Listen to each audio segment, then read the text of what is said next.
bolt high straight as a rail. Read the stats, cause the laps never tips the scale. Bubba's got the draw that twang like a banjo string. He's the heart of the crew, makes the red dirt sing.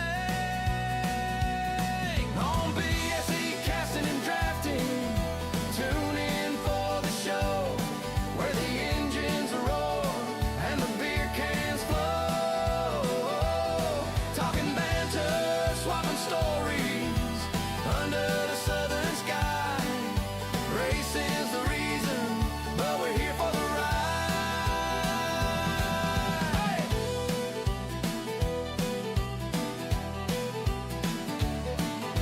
Call and stay steady like a car hugging the line. He's cool under pressure, every word refined. Jared Beer's got a laugh and a drink in his hand. He's a wild card joker, the voice of the fans. 4 men, 1 channel, a race day parade, turning asphalt and cold cans into memories made. On B.A.C. casting and drafting, tune in for the show where the engines roar and the beer cans flow. Talking banter, swapping stories under the southern sky. Racing's the reason, but we're here for the ride.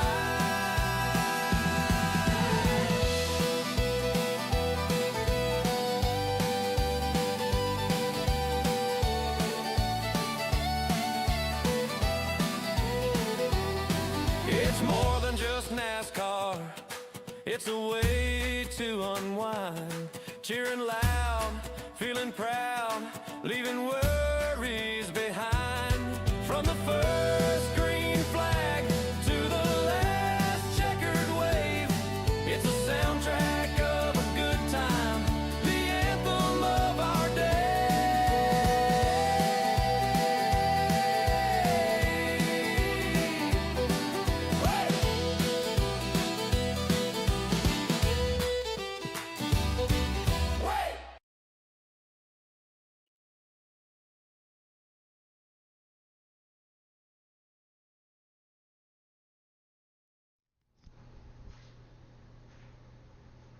Good evening, ladies and gentlemen. Welcome to Iowa with B.A.C. Casting and Drafting. We are your weekly home for league racing, cold beer, and hotter takes.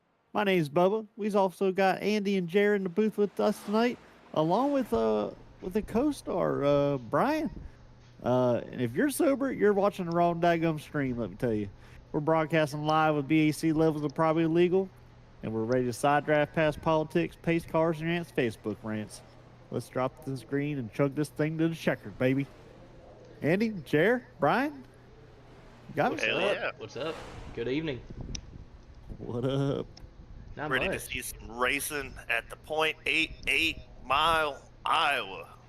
Dude, Let's hope this is clean, boys. I don't want to be up all night. this is going to be a very, very tough race. Iowa's a difficult racetrack, less than a mile, as Jared said. It drives very similar to Richmond Raceway, but the big thing here is going to be grip, managing your tires. It's a massive fall off, especially for the right front. You really got to trail brake into the corner to get that thing to rotate and keep it low out of the corner. But as you can see, the new iRacing Track Scan has that little patch there on the bottom of the corners where you have all the grip, but once you get out of that spot on the racetrack, you have zero grip. So managing your tires tonight is going to be the big thing that we talk about as we watch this race unfold. Yeah, I'm expecting a lot of people forgetting about that later in the race. They're trying to take a high side pass, and they're just going to lose themselves, and they're going to end up sideways coming out of these turns. Hopefully they keep it under them, but that would be my prediction, my magical ball. If there's going to be a wreck, it's going to be somebody trying to be aggressive, and once you get out of that asphalt, it's game over.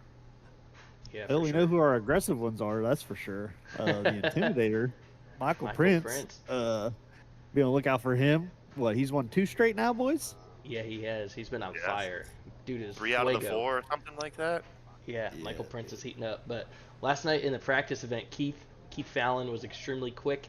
He looked really good. Had a little bit of trouble entering pit road, but other than that, I mean, Keith is what we would expect out of Keith. So if Keith gets a good qualifying position tonight, I think he's going to be, one of the guys to beat. He's really good, I feel like, at these technical tracks like this. Learning the car, practicing it. He practices a lot. And so these are kind of where his strong points come out. I mean, Keith's a overall phenomenal driver at any track, but his Absolutely. dad may think otherwise, Jack, or Keith may think otherwise, but watching him all season, yeah, he's gonna be strong again tonight. For sure. So I've got to point out a car that we don't see up in the front very often. Dennis Orff is running really good. He has a great qualifying lap under him. Is this going to be the race that he doesn't get wrecked out in?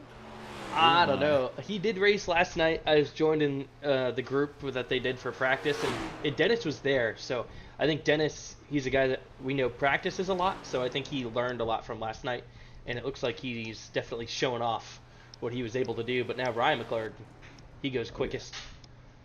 Chris Mackey also up there, Yes, sir. third fastest, 22.4. Tyler Poor Smith's Chris, getting has been after it.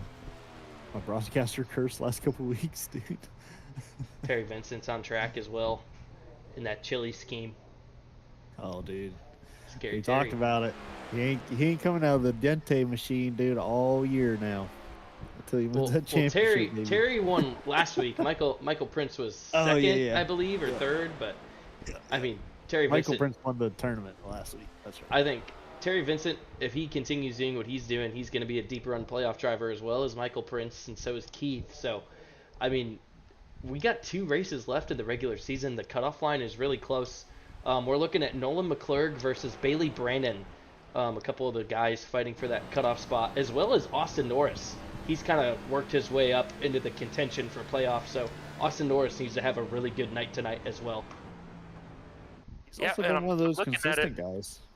If I'm looking at this correct, there's only 31 points between Bailey and Austin Norris. Yep. Trying to get to that 12 spot. Yeah, there's a few guys like Jamin Bernhardt, Austin Norris, a few of them. They really need to show out and have a good day. But the thing that could kind of spoil that is if there's someone that's deep in the point standings that wins, that hasn't been doing well. And then they could completely shift our cut line tonight. So a few guys to look out for, would be like heck, Austin Guerrero. He won the All-Star race. He might make something happen tonight. Brian Matthews, he's been pretty quick. He could get a win under his belt. Bryce Keegan, he's pretty good in the points, but a win would definitely help Bryce secure his playoff spot. So I'm sure that Bryce is going to have a good one. What's up, Juicy Spider Gaming? Thanks for joining the stream tonight. Glad to see you here. Thanks for all the graphics you do for us. We appreciate it. They're in the chat right now. They're great. If you need some graphic Juicy designs, Spider. be on the lookout for their commercial tonight. We're going to be playing that a couple times throughout the race, so it's a good one. Yeah. Heck yeah. We also got Bailey Brennan, the bucket boy, dude. Yeah, I'm Bailey watching out for is him, dude. great. I think he's gonna cement one of these weeks. He's gonna cement it up. He's gonna get in the playoffs. He's been started 3 weeks late. He's worked his way up through the point standing. Has been fast. I think it's only a matter of time.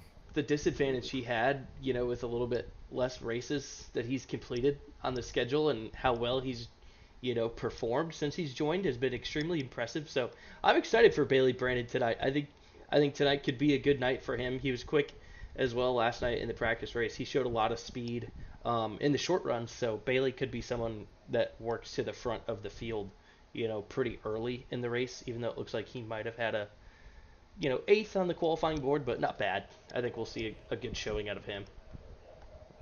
Yeah, it's all about how you manage a car after tire wear off, and like you said, strategy comes into play with all this. So, it's gonna be interesting.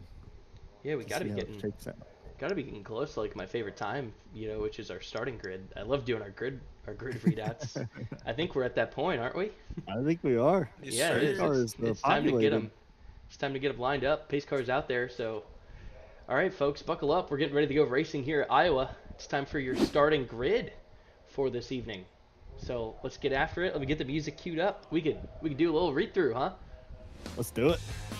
All right, starting in row number 1 on the inside on the pole, that's the number 69 of Ryan McClurg. To his outside, you've got the 89, that is Dennis Orff. Row number 2, starting in third, is the number 9, Chris Mackey. To his outside, starting in fourth, the number 16 of Nolan McClurg. Starting in fifth, the number 1 Chili's Ride the Dente Chevrolet, that is Terry Vincent. To his outside, in the number 40 Hollywood Performance Ford, that is Keith Fallon. Starting in the 7th spot, the number 23 Highline Racing Toyota of Tyler Smith. To his outside in 8th, car number 6, the Bucket Boy, Bailey Brannon. Starting in 9th, the youngster staying up late on a school night as always, that is the 21 of Bryce Keegan. And starting in the 10th spot, we've got the number 51 of Stephen Blevins. Out in 11th, we've got Ryan Castleberry on the inside. On the outside of him, in P12, we've got Danny Jackson. Hopefully he has a good night tonight. Coming in at 13th, we have Austin Norris. And in P14, we have Jamin Bernhardt. Then in position number 15, we got the number 4 car, Danny Miglin of Hollywood Performance. Outside of him, number 16 spot, number 28, Brian Matthews in that Reese's machine. And then I believe we have a Brian is up in the booth with us, so he's not going to race. But in the 17 spots, it's going to be Austin Guerrero in the 45 Highline Racing Machine as well. And then Michael Prince, if he made it, it's going to be spot 18 on the outside row, the 31 Intimidator Machine. I don't know if he made it, but Yep, he's in there. He's at the back. he's at the back. Yep. He made it. And that rounds out the field here at Iowa, boys. Yeah, that's going to be the starting grid for tonight. Ryan McClurg, great qualifying lap to put him on point. To his outside, though, Orff, I think he's going to be really eager to take the spot from McClurg if he can get a good restart or race start here. So this is going to be shaping up to be a really good race. One interesting note, though, is, you know, Michael Prince starting in the back tonight. A little bit different look from him, but I think we will see him work forward, you know, pretty quickly. As always. He's quick. So maybe he As opted always. not to qualify just to save tires. That is also a strategy that could be, you know, pretty smart. Sorry, I couldn't think of a word there, but you know, Michael Prince, he's got a good head on his shoulders. He's a fast driver. Dinko Miglin, though, I believe he has to serve a penalty, so that might be why he has a bad qualifying position. After last week, he got a couple of penalty points against his record for some incidents. One being the particular one with the 89 of Dennis Orff, that 3-wide incident. So I believe that Daniel Miglin is going to have to serve either a drive-through or start from the back, or maybe even a 1-lap hold. So that's going to hurt his start of the race. That's why you're going to see the 4 quickly drop to the back of the field early. So Miglin's got a lot of work to do tonight in this one. And this is where at the point of the season to where those penalty points start adding up, and they could really start hurting you on a track that you're trying to fight for some playoff points. But luckily, Miglin has got a win under his belt and locked in already. Absolutely. Well, the pace car is getting ready to roll, as we're going to be going green here for Side Draft Racing League. They And are we're gonna in what, the Andy? start zone. It's time to grip it, rip it, and sip it. The cars are going green. A great run from Dennis Orff on the outside of Ryan McClurg. He's going to get a good jump. That's going to put the 89 HOR car of Orff potentially out front, unless McClurg has something to say about it on the inside line. Cars are rolling 2 by 2 as they make their way off of turn number 2 here at Iowa for the Chop House Restorations. 2:30 for Side Draft Racing League. Yeah, Dennis hung to dry out there on that top lane. I don't know how much longer he wants to hang out there, especially with the grip, and the tire wear going to be a big problem with this track come these later laps. Yeah, I don't know. Maybe he's got something in the high line, or maybe he's just trying to get some room to get down there. It seems like everybody's kind of cutting him off. He's trying to work his way down there, but Nobody's the making bottom line room. is nothing with it. And we got a turn. I believe that's Austin Guerrero, turn 3. I think we got an incident. No caution yet. Caution? They're still rolling. Well, they're going to There have it to throw is. it eventually I was because gonna he's say going to he's get in the way of these lead Yeah, cars still on the track. Yellow flag is out. Let's go ahead and see what happened to Austin Guerrero. Brian, what were you going to say? Before I was going to say, Nolan McClurg in the 16, he had to drop to the back, and Daniel Megan did indeed have a 1-lap hold. Ooh, 1-lap hold. Yeah, so we can see here the back of the field. You've got the 31 of Prince, the 16 of McClurg, and then that is the 45 Austin Guerrero on the outside. And that black and green Toyota are going down the back stretch, making their way into turn number 3. And it seems like the 31 got a little bit of tight action there on entry, got into the side of the 45, and then the 45 hits hard into the outside wall entrance to turn number 3. I see that a little more as a racing deal, but I think he was just anticipating the 31 to take a lower entry into the corner, and that's what hurt him. The real question is that engine good? I Oh, don't no, think she's it smoking. is. She's smoking, buddy. I think he's out.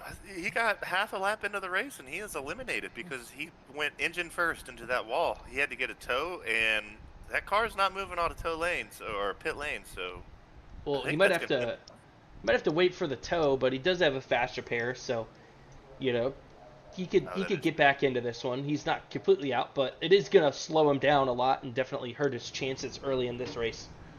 So hopefully he can get back out there. You know who that helped? Daniel The lucky Miglin. dog, Daniel Miglin. That He helped get him the a lucky lot. dog off that, dude. Early first caution tonight for Side Draft Racing League at Iowa. But we saw a really good start from Keith Fallon. Dennis Orff struggled there, but now Orff has scored third. So if he can get that restart on the inside line, he might be able to get a little bit better of a jump. So it seemed like Orff on the outside wasn't able to make much ground.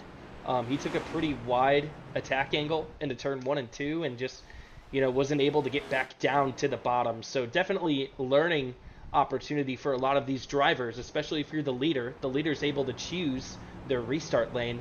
Seems like the leader's restart preference might be the inside line all night tonight. Yeah, it seemed like just Dennis just got hung out there. Didn't have any room to get down. And I think that's kind of why it took him as long as it did to get to the bottom line, and why he lost a couple spots right there. But good job to maintain it, and may have had to use a little more tires than he was expecting, but gotta do what you gotta do, brother. Stay up in there. Absolutely. I think he also is just happy that he's surrounded by top tier drivers instead of hitting in that middle of the pack area, ending up in a, as a, casualty of somebody else's wrecks. Yeah. Don't want to be getting Orff today. Somebody's going to get Orfed, I guarantee it. Well, it was the 45. We saw that pretty early. He got the short end of the stick there, that contact. It's just crazy. It didn't seem like it was much contact, and it shot him hard into the wall. So definitely tells you these guys keeping it in fourth gear all the way around this track to push the car. You're on the edge of grip all night. So when you get into that asphalt patch, into the corners, you've definitely got to push the race car. But once you lose it, get onto the straightaways. You've got to be very, very careful to keep that right rear intact to get drive off on the long run. It's gonna be interesting to see here how Keith manages this outside restart, and see if he can do a better job of trying to get out in front of Ryan, or getting in front of Orff, getting down there as quick as possible to keep Ryan in the sights. A whole lot of position changes there, I don't think. Keith Fallon up 4 spots, and then Brian Matthews is up 4 spots. He's up to 12th. Race car is off. You know what that means. We're all going back green, baby. It's time to grip it, rip it, and sip it. We're going back green again for the second time in stage number 1. Lap 8 of 60 for Side Draft Racing League here at Iowa. Ryan McClure gets a good jump. Keith Fallon quickly got his way to the inside to get in line of the leader. Now we can see Orff and Chris Mackey side by side for third behind him. Bailey Brandon, the bucket boy, to the outside of Terry Vincent. Oh my goodness. Did he just get Orff? Oh, he got his teammate. I don't know if it's going to throw a caution. He is locked down. No caution yet for Orff. Kept it rolling. He got it.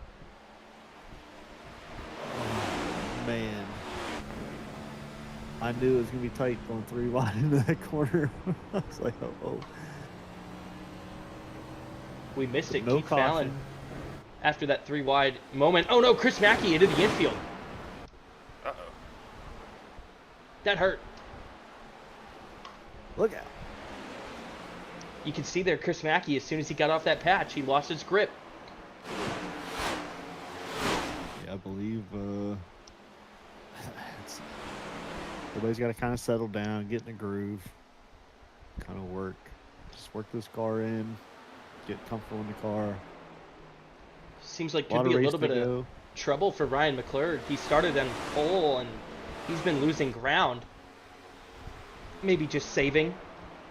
But as we said, Bailey Brannon, he's currently in second. Terry Vincent, third place behind him. They're having a crack at it, trying to see which one of the two is quicker to go after Keith for the lead.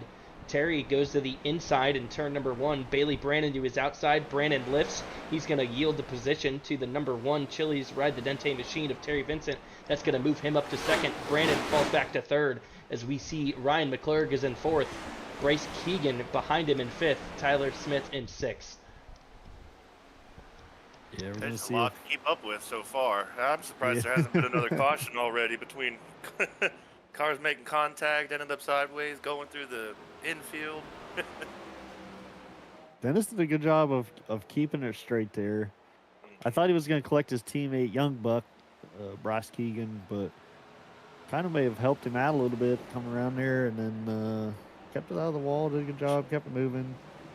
Yeah, like you said there, Chris Mackey in the infield, but Yeah, this guy did a Mackey good job of rolling. all the way back to 15th. Orf, he's in 16th position now, but Orf is still on the lead lap, so he's rolling. At least he has the stage break cautions tonight to get that damage fixed up from that incident and keep himself in the race. So not, terminal for Orf, but definitely has a lot more work to do now than being in the top 5. Yes, sir. Yes, sir. And you see Terry, Scary Terry, in the Ride to Dente, has put a little gap in between Bailey and then has kind of slowly started working towards Keith. So interesting to see if he goes for it or tries to just save it right here and ride it out. You can see the front 3 are really starting to break away from the rest of the field. You've got Keith Fallon, Terry Vincent, Bailey Brannon on a little bit of a breakaway. Behind them, you can see the 69. That's Ryan McClurg, 21 of Bryce Keegan, 23 of Tyler Smith. They've got a little breakaway as well. And then the rest of the field, Stephen Blevins on back. You can see that's where a lot of the action is right now on the racetrack. A few cars too wide. Nolan McClurg working his way through the field. A little bit of slower traffic, but Danny Jackson's in 8th. He's had a lot of momentum ever since the in-season tournament, finishing second in that.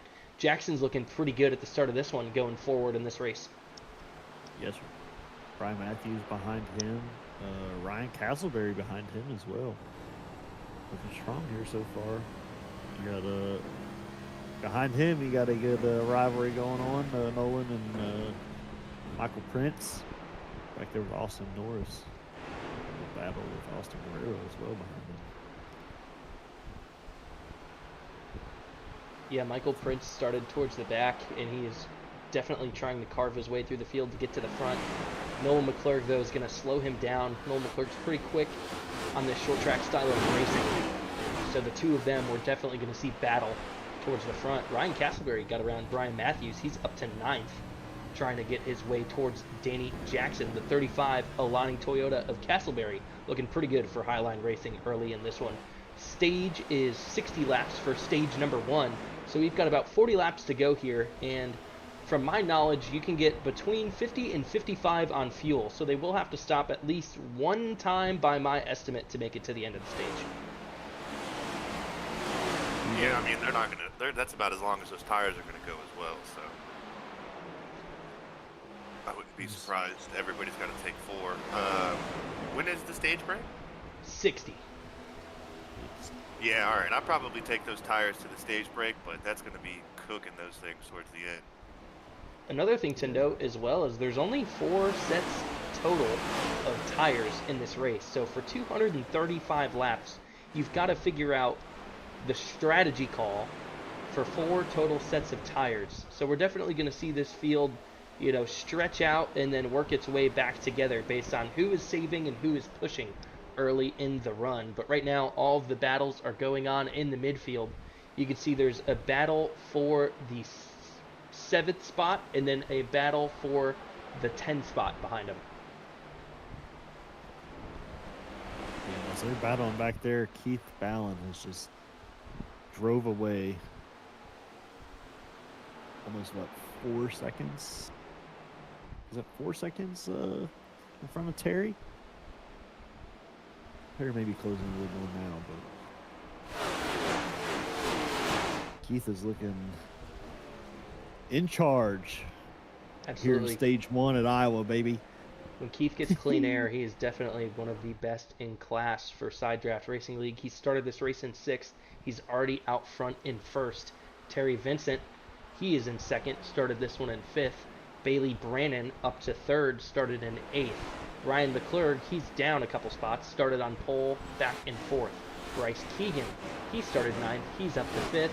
Tyler Smith, currently running 6th, started 7th. So a lot of movers within that group of leaders that are single file out front, but then everybody else behind them trying to get positions sorted out. As you can see, the battle is heating up currently for the 8th spot. You've got Danny Jackson, Nolan McClurg, and Ryan Castleberry, as well as Michael Prince. He is there trying to make some noise, get his way towards the front.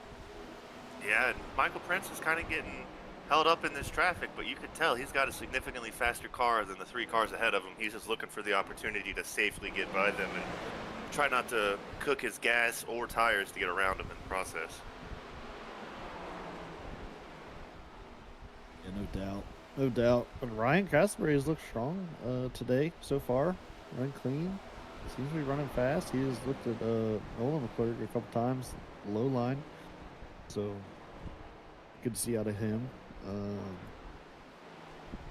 But yeah, the battle is definitely, like you said, back there in 8th and 9th. Yeah, really what you got to start thinking about is, you know, track position comes these stage breaks. So if you're sitting in the middle of this pack, you know, you're definitely trying to get these spots made up now, so that way whenever you guys do go under caution, you can get your tires and gas and, you know, start out in front a little bit quicker and not have to worry for 10 laps about how to get around all these guys come later in the race. That is true. Or, you know, there could be a lot of missing pit stalls and, you know, speeding on Bubba, pit what do you know lane. about missing pit stalls? I know a good bit about that, buddy. Also, speeding on pit lane, I do quite a bit of that. You know. So, Yeah, that one gets me. It's you know, it's the curse of the lead foot. You know, I I'm like, man, swear. 45 seems way too slow. I should speed this up. yeah. I could safely do 70. I'll be all right. Nolan McClurg just powered his way on the outside of Daniel Jackson for the 8th spot. Made a pretty good move to get around him on the outside. Definitely using a bit of tires there to get that done, but Nolan's got a lot of speed as he is working his way towards the top 10. Michael Prince now has Danny Jackson on his sights. We're going to be seeing the 16 and the 31 battling towards the front here in stage number 1 as we're just over halfway. They both started in the back. So 31 of Prince and 16 and Nolan McClurg trying to see who is better at getting through this traffic. But honestly, I think it's going to make these guys, you know, have a more enjoyable time when they get to the leaders. All those guys are running single file, so these guys are learning how to pass early against the competition, so when they get up there, they're going to have a little bit more insight of how to get these moves done. Yep, and there goes Michael Prince. Looks like he's got Danny Jackson on the low line. Looks like he's going to come away with that one, or he should anyway. Ryan Castleberry is trying to follow him. That's He's smart. Like, He's like, yeah, this car's running pretty fast. Let me just get behind him. Yeah, honestly, it's not a bad idea. When you know that there's somebody doing something better than you early in the run, just let them by and follow their lines, see what they're doing and learn from them, and then follow those guys to the front. Might make you a little bit quicker, and Ryan Castleberry definitely learning there from Michael Prince, as he is still in 10th, doing a pretty good job. I don't know how he's staying so low coming out of 4. He did it last lap, but He's did got to better. be just losing a lot of momentum. Yeah. Not on that throttle very much, probably. Still being able to keep the speed enough to keep up with Michael Prince. And that's Looks an like- achievement in all himself. Looks like Bucket Boys start to get a little bit of pressure from the 69 of Ryan McClurg. They're going to start battling here for 3rd in the next couple of laps. McClurg keeping his car lower on the racetrack. Bucket Boy seems to be running the middle groove at the moment. McClurg might have better long run speed than Brandon as he is, trying to work his way towards the front. Terry Vincent holding down the second spot for now. Bryce Keegan and Tyler Smith could be seeing a battle there between those two, or they might catch these guys as they're battling. Yeah, as if Bailey, I think, is trying to keep that car down as low as to block Ryan, but I think it's going to slow him up the more he does that. If Ryan can't get around him for sure.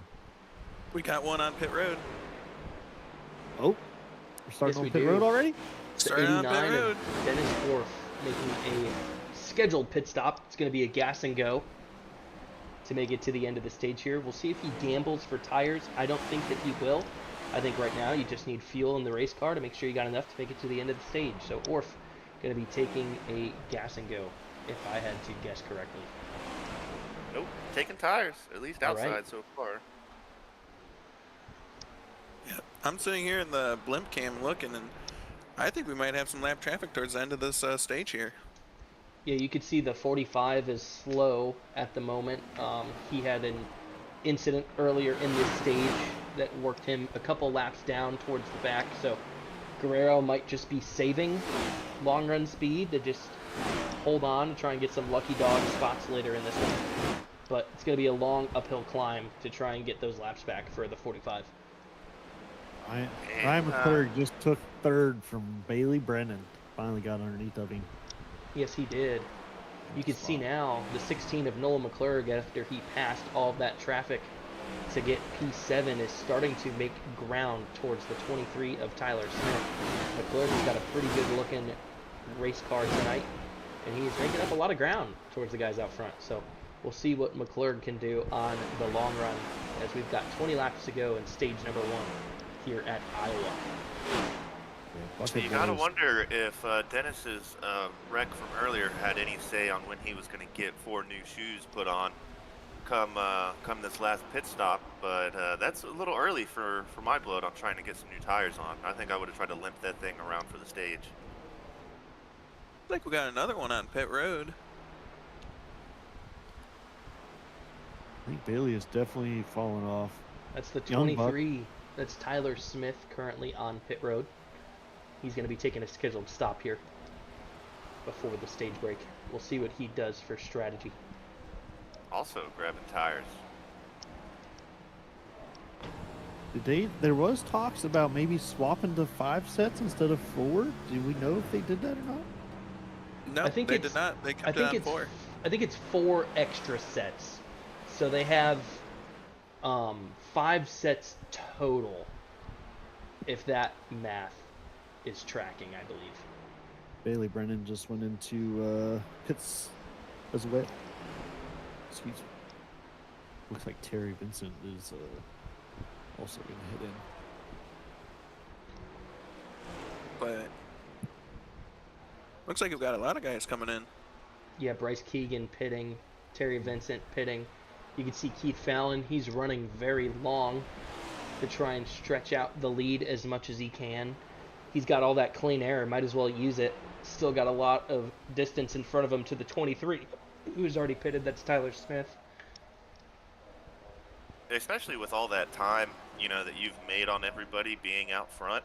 I mean, if the tires are not an issue, I'd run that thing bone dry gas before I put it in. Yeah, Absolutely. I think the first one was Dennis. Dennis was the first one to pit. So that'll really start gauging your speed compared to his and everybody else on fresher stuff. But I mean, strategy call. If you got a commanding lead like Keith's got, yeah, gas and go, and then save your extra set for late caution in stage 3 to really make your car that much faster. We've seen it done earlier this year, so it's all strategies.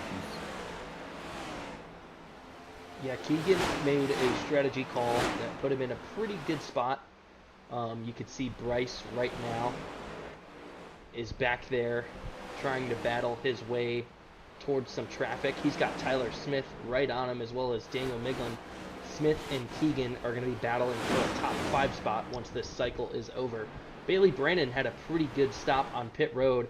That put him a little bit behind Terry Vincent, but Terry, at the moment, the best time gain on pit road out of everyone that's pitted so far.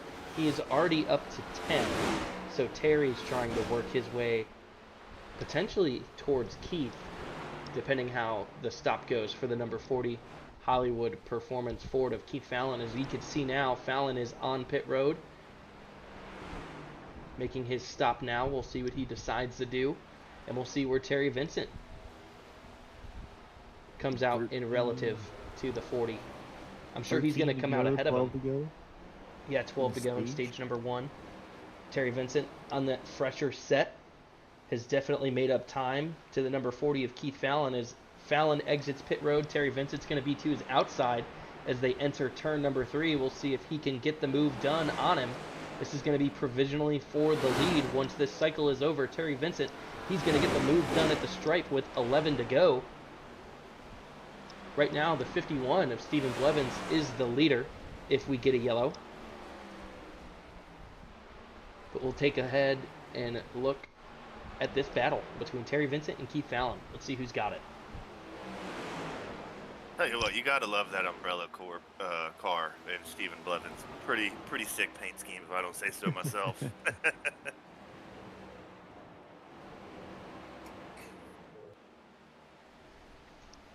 Fallon and Vincent, two of the playoff drivers. They are locked in on wins and for sure on points. You can see Fallon has got a couple of those win stickers on his door, and so does Terry Vincent. Vincent, though, tags the wall on the exit of turn number 4. That's going to open the door on the inside of turn number 1 for the 40 of Keith Fallon. But look out, here comes the 23 Highline Toyota of Tyler Smith. He's found a lot of speed late in the run with 9 to go here in the stage. We're going to have a 3-car battle for the stage win. Would I say that I'm not surprised that Tyler Smith is going to probably have a better strategy than most of these drivers out here, and that's what's won him and put him in some good spots at the end of these races? Tyler Smith looking to the inside. He gets Terry Vincent. Now he's side by side with Keith Fallon as they make their way down the backstretch into turn number 3. The 23 Alani Toyota. That's Tyler Smith motoring by the two of them as he's going to get a huge run off of turn 4. He's the leader. He is cooking. Or not the leader yet. Sorry. Jamin Bernhardt. He has not pitted. Jamin in traffic. He's still got the lead here with 7 to go. He's got to pit for fuel at some point. It's got to be right here. There's no way. I understand saving and getting an extra couple of laps, but... Yeah, here he comes. Jamin Bernhardt. He's entering pit road now. You can see the number 12 Hollywood Performance Ford making his way on the pit road. That's going to give Tyler Smith the lead when he gets around him with 5 to go in stage number 1. And I tell you what, he's stretching his legs right now on this one. He is running away from Fallon and Vincent. I think it was just strategy call on tires. I think Tyler Smith opted for 4 tires. Yep. The other two just gassed and went. You're seeing a lot of guys get tight on the exit of the corners. They're tagging the walls.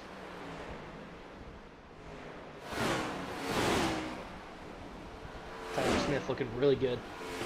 It makes you wonder, though, what's going to be his tire strategy come the end of the race? Because we know Fallon and Terry Vincent, their plan. They're going to run these tires as long as they can, and then have an extra set come the end. But Tyler's already used his, so he's already going to be 20 laps over the, quote-unquote tire, mark that some of these other drivers are going to be. First, second, and third are all in a row, but with 4 to go here in the stage, we can see there's a good battle back for 4th, 5th, 6th, and 7th. You've got Michael Prince, Nolan McClurg, Ryan Castleberry, and Ryan McClurg. Bryce Keegan lost a little bit of time. I think Bryce opted for potentially fuel only, and that's what slowed him down because he pitted and was ahead of Tyler Smith off of pit road. So I think Bryce is also saving a set for later in the race. You can just see that he can't keep that car down right now. Stephen Blevins on fresher tires just kind of drove right around him right there. So Stephen Blevins is on a move right now. Yeah, Blevins is very quick. He is This hawking close to the- down McClure quickly. Yeah. If this close to the stage, I'd kind of be just hanging out right now because I don't know. Blevins could get some good stage points here if he could get by these guys ahead of him. If he's got fresher Yeah. rubber.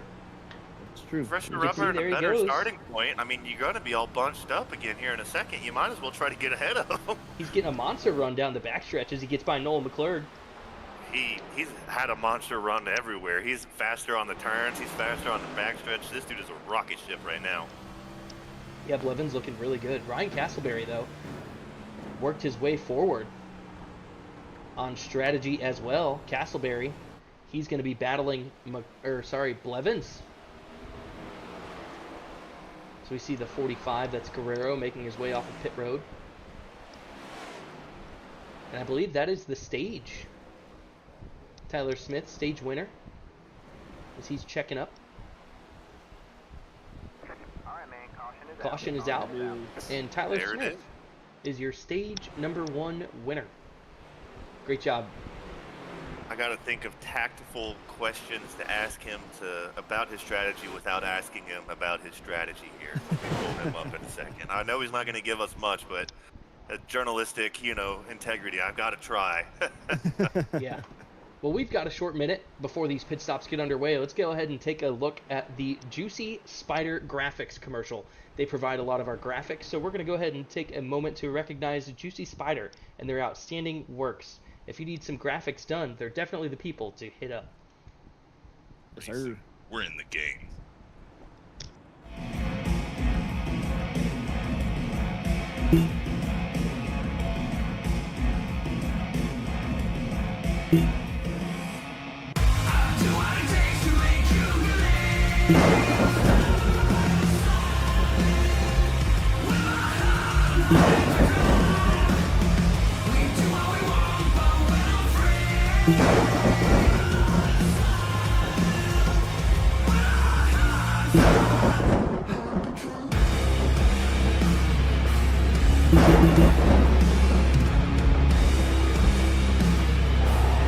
Gentlemen, start your engine!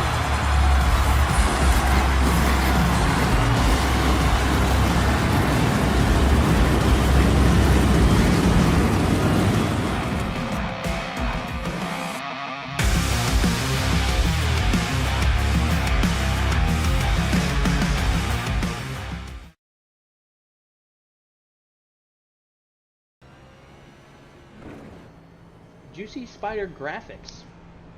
We got a Chills. moment here. I think it's That time was to awesome. dial up Tyler Smith, Jer. Yep, let me go on and get him. Get him up here. Let me go find him. Here he is, down the hall.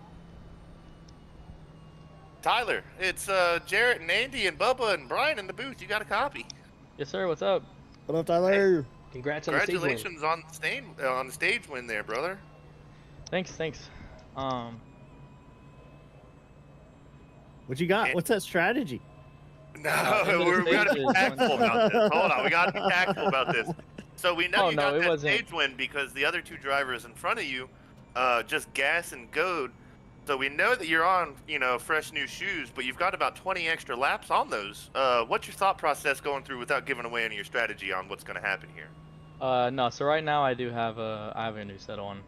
I saw it was big fall off from the beginning of the race to now. So I figured if I took tires, I figured it'd be fast enough to drive to the front and go get a playoff point. I have a win, so I'm in the playoffs, but I only have like 6 playoff points. So if I can go get me an easy one, I'll go grab me an easy one. But I am on the back foot for the rest of the race, so I'm down a set to everybody else. So Well, although not it looks everybody. genius, A lot of the middle of the pack did take tires. A lot of the middle of the pack, but your front 5 drivers all took gas and went. okay. Yeah, I was about to say it might look genius now, but I might look like an idiot in about 120 laps. So You never know. There could be a lot happening in the last 120 laps. Yeah, there could be a lot of 30-mile-an-hour laps around this track towards the end here, so you may be all right. I hope not. The league's been pretty good. We went all of stage 3 green at Michigan, and we had a little spin to start this one, and then went green at a fairly tough track. So All right. Well, I'm in the league for putting on good racing right now. well, congratulations. Good luck to you, buddy. Pace car's about to be off. I'll let you get back to your team to get rolling for stage number 2. All right, yes, sir. Thank y'all. Later, Tyler. Sorry, Andy. I know you didn't hear the dunk, so I didn't know if you knew he was in or not. It's all right. Pace car's off. We're gripping it, ripping it, and sipping it. Ryan Castleberry, he's going to lead him in the restart zone this time as we are rolling for stage number 2 for the Chop House Restorations 230 for Side Draft Racing League at Iowa. Castleberry Yolani getting a good cars. run. Yeah, where did Ryan Castleberry come from? I was too tied up into the interview. Where did he come from out front here? Castleberry did not take at the stage since he had newer tires, so he's going to run this Three set wide. long as they are 3 wide behind him. It's going to make some exciting action. Castleberry and Blevins opted to stay out. They're on older tires, and that's allowing Fallon and Smith Oh, to there go goes at There it. he Ryan. goes. Oh, no. He's into the wall. Three Bottom wide. wall. Oh, Gary and Michael Prince, Keith Fallon, 3 wide, coming out of 4. Way to keep it clean out What's of those the 3, though. driving? Holy. And there's a That's caution. right there. I believe it's going to be that Ryan Unfortunately, Castleberry incident. Unfortunately, Ryan got collected, but I tell you what, they went 3 wide shortly after him in those next 2 turns, and that was some scary and precise driving between the Intimidator and the Scary other Terry. 2. Who was it? Scary Terry. Yeah. Keith. Yeah, Castleberry just slow on the exit of turn number 2. You could see Keith there on his inside. He's got his teammate to the outside. Looks like there might have been a little bit of contact there. Castleberry just slower. Wasn't able to get a good drive off the corner. As Fallon trying to quickly get his way back out front into the clean air. Made some contact with the 35 Alani Toyota. It looked like Keith thought Ryan was going to stay outside a little more and take the, but I think Ryan was. When you're giving his when you're in teammate- that slower car, your car is going to want to naturally stay straighter, and you could tell since he was a slower car that when Keith actually started giving her some gas, as he should with a faster car, he's naturally going to come up the track, and it looks like got him. Yep. I don't think it was intentional. I think it was just No. a tire offset that was, more than those guys can anticipate, like you said. And sometimes that's just racing, and it's the gamble for sure. Gamble Big for gamble. sure. Now, Castleberry's going to have to take that next set a little earlier than he wanted to, so that's going to hurt his night. Miglin, though, this caution helps him out. He's going to get the lucky dog as you see him roaring around the outside. 3rd caution tonight. That should put him back on the lead lap too, if I'm not mistaken. Let's see if it does. Miglin is going to be believe it on does. the lead lap. Danny Jackson Yeah. made his way on a pit road. Bailey Brannon, he's a lap down. I tell you what, this is a terrible track to start in the pits from, because by the time he finally got going and got on the track with Miglin serving his penalty, he was 2 laps down at the start of this. And then got the lucky dog with the first caution, and then this is now his, second opportunity to get back on that lead lap. So We've seen a taking him a few little while, but takers. he's back. Few takers on pit road here. I think everybody saw what just happened to Ryan and was like, "Yeah, we gotta take tires." Nah, take dude, this I think there's a bigger picture. Look who's on pit road. Danny Steven Jackson, Blevins. Stephen Blevins. Them dudes have got some fuel strategies figured out. Look what they did in the in-season tournament. That's how Blevins got a win out of that. Yeah, and Danny it's Jackson? also how Danny Jackson eliminated us from the in-season tournament because So- he could limp his car around quicker than we could. they might be on to something. They might be on to something. We've seen it before. What lap is the next stage break? Next is going to be lap 120, so 2 60-lap stages tonight. Oh, I bet you they think they can make it here all the way around. I think They he could ran on long. gas. You Yeah, definitely they ran could long make it. last time. Yeah, considering you're going to start again at lap 72, and if you can get 58 laps, which I think they can, or they think that they can, especially if they just hang out and draft each other as a team, which I expect them to do. They may come away with this unscathed and get steal another playoff point here. Yes, sir. I think that's the case. I think these guys are brewing it up. These guys, you see, these are some drivers right here. Every single one of them, they know what they're doing. They turn so many laps at this. They know exactly how many laps they can get out of these cars in terms of fuel. I'm just going out there and I'm turning left and hard, brother.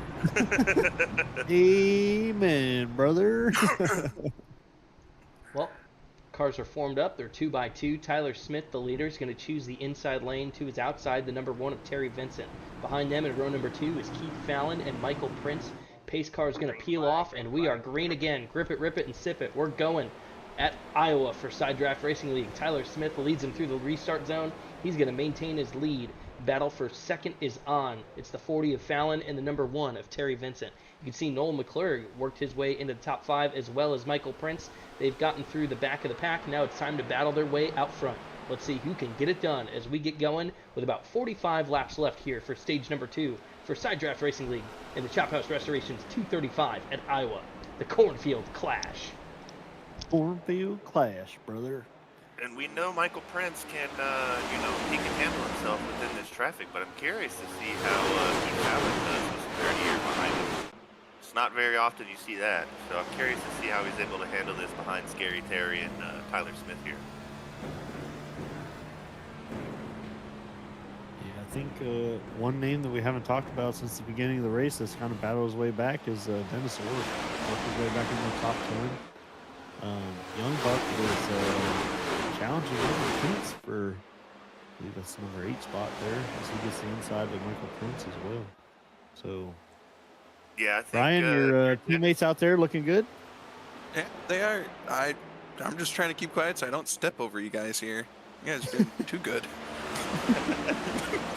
We've had some practice now that we're this deep into the season. Yeah, I'm yeah. I'm just here. I'll say when someone goes on pit road. I got you guys.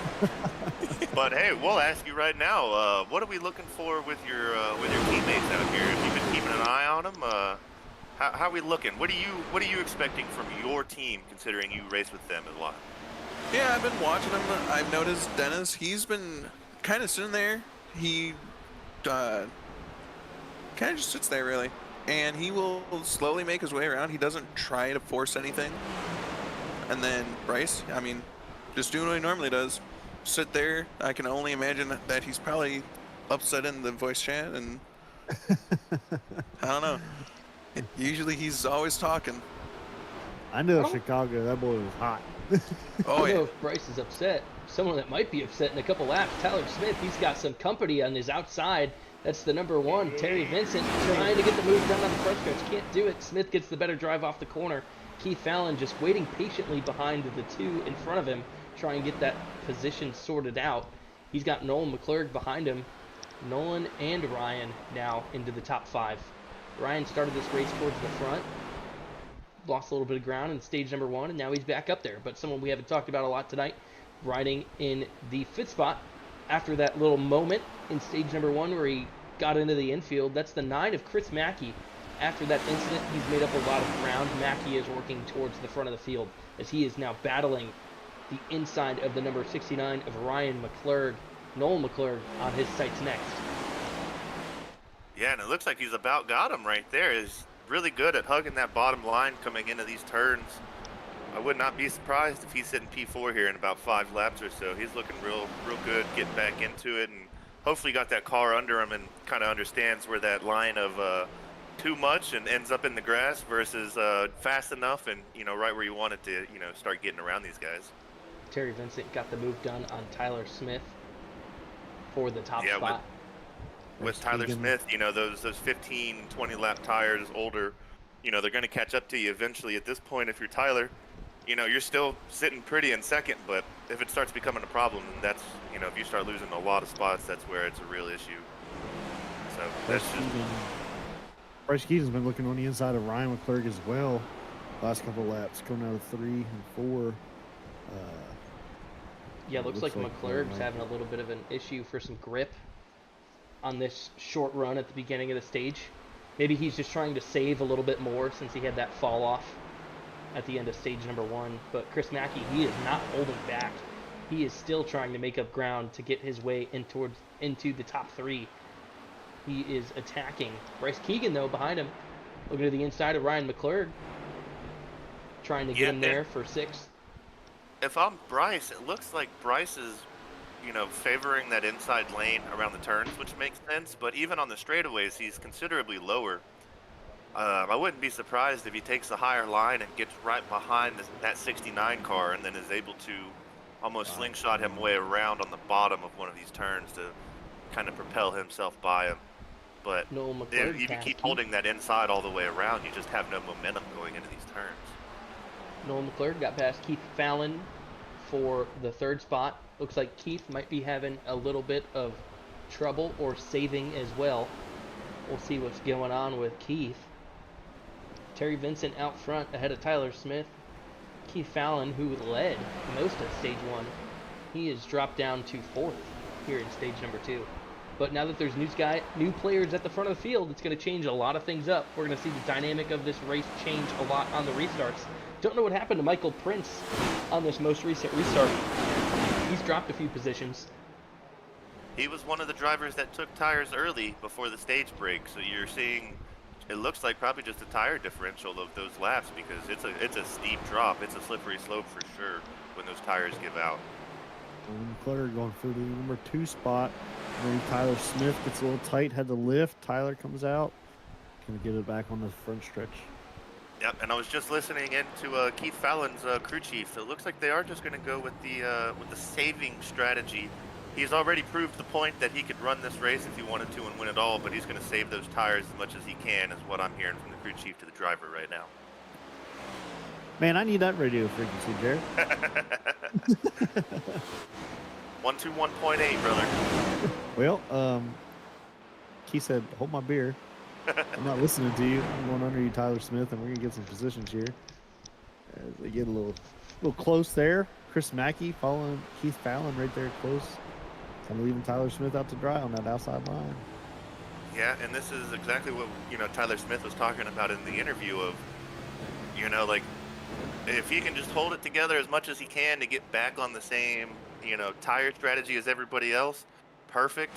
He doesn't want to drop to the back of the line, but if he can come out of this stage at P8 and then go take some tires, that's exactly what he's looking for, to get back onto the same set of tires as everybody else. And he really just wanted that free playoff point win, which is nice, yes, but it is going to hurt you in terms of stage 2 for sure. Chris Mackey also overtook Keith Fallon.